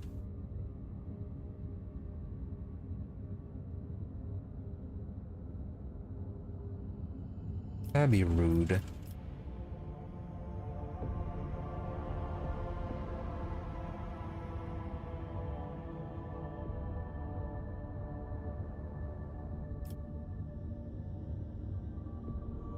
So is it gonna be a permanent thing or not?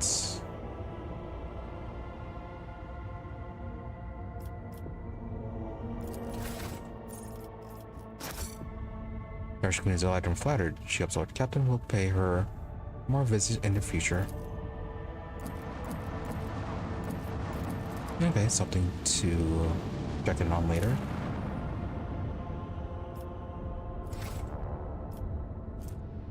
Already explored.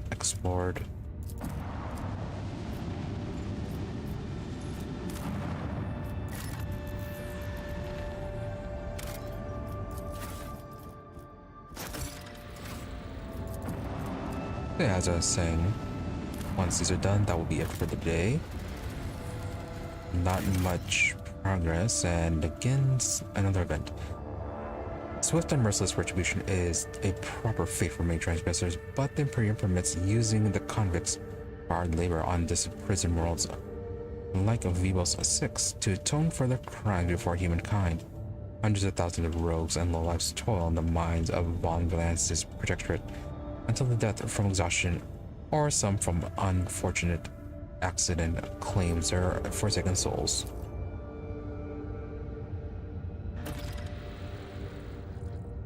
Okay. Really?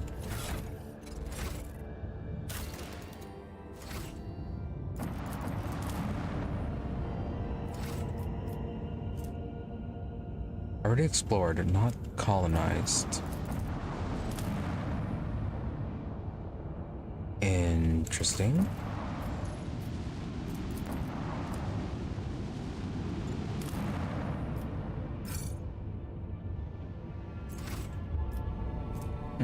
Okay.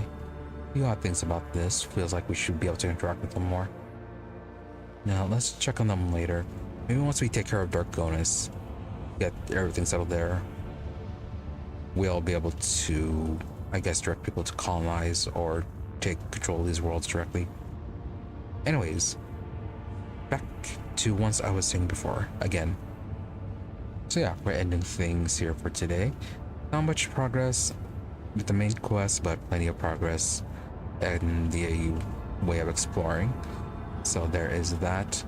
Disappointing that the two lingering quests we had didn't really yield too much of value.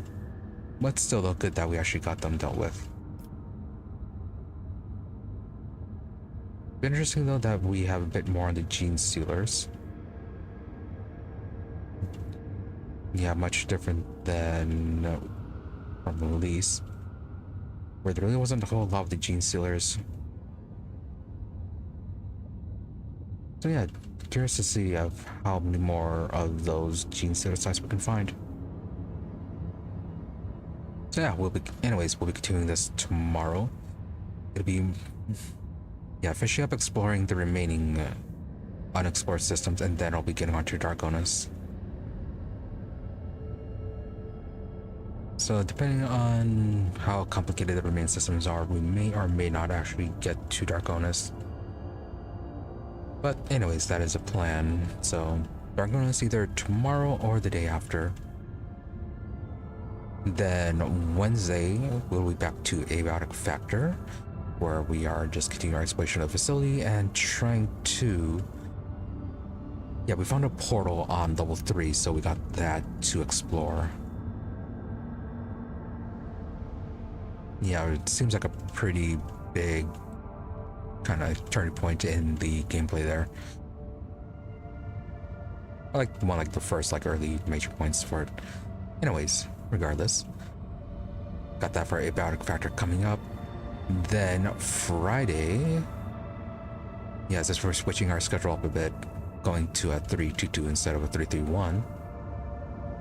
But Friday, with the Silk Song coming out, we will be moving on to that, and yeah, seeing how that goes. Hopefully everything works out with that. Hopefully it's a good game. Hopefully everything works, and we'll actually be able to start it.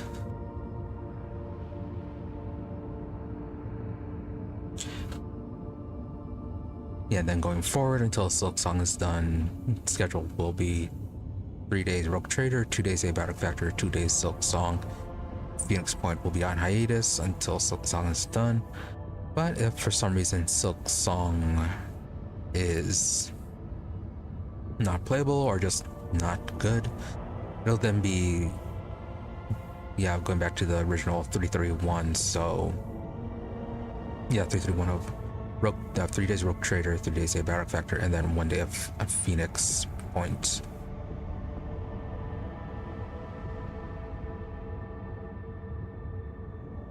But hopefully it won't come to that, considering how many people want Silk Song to, or were anticipating it.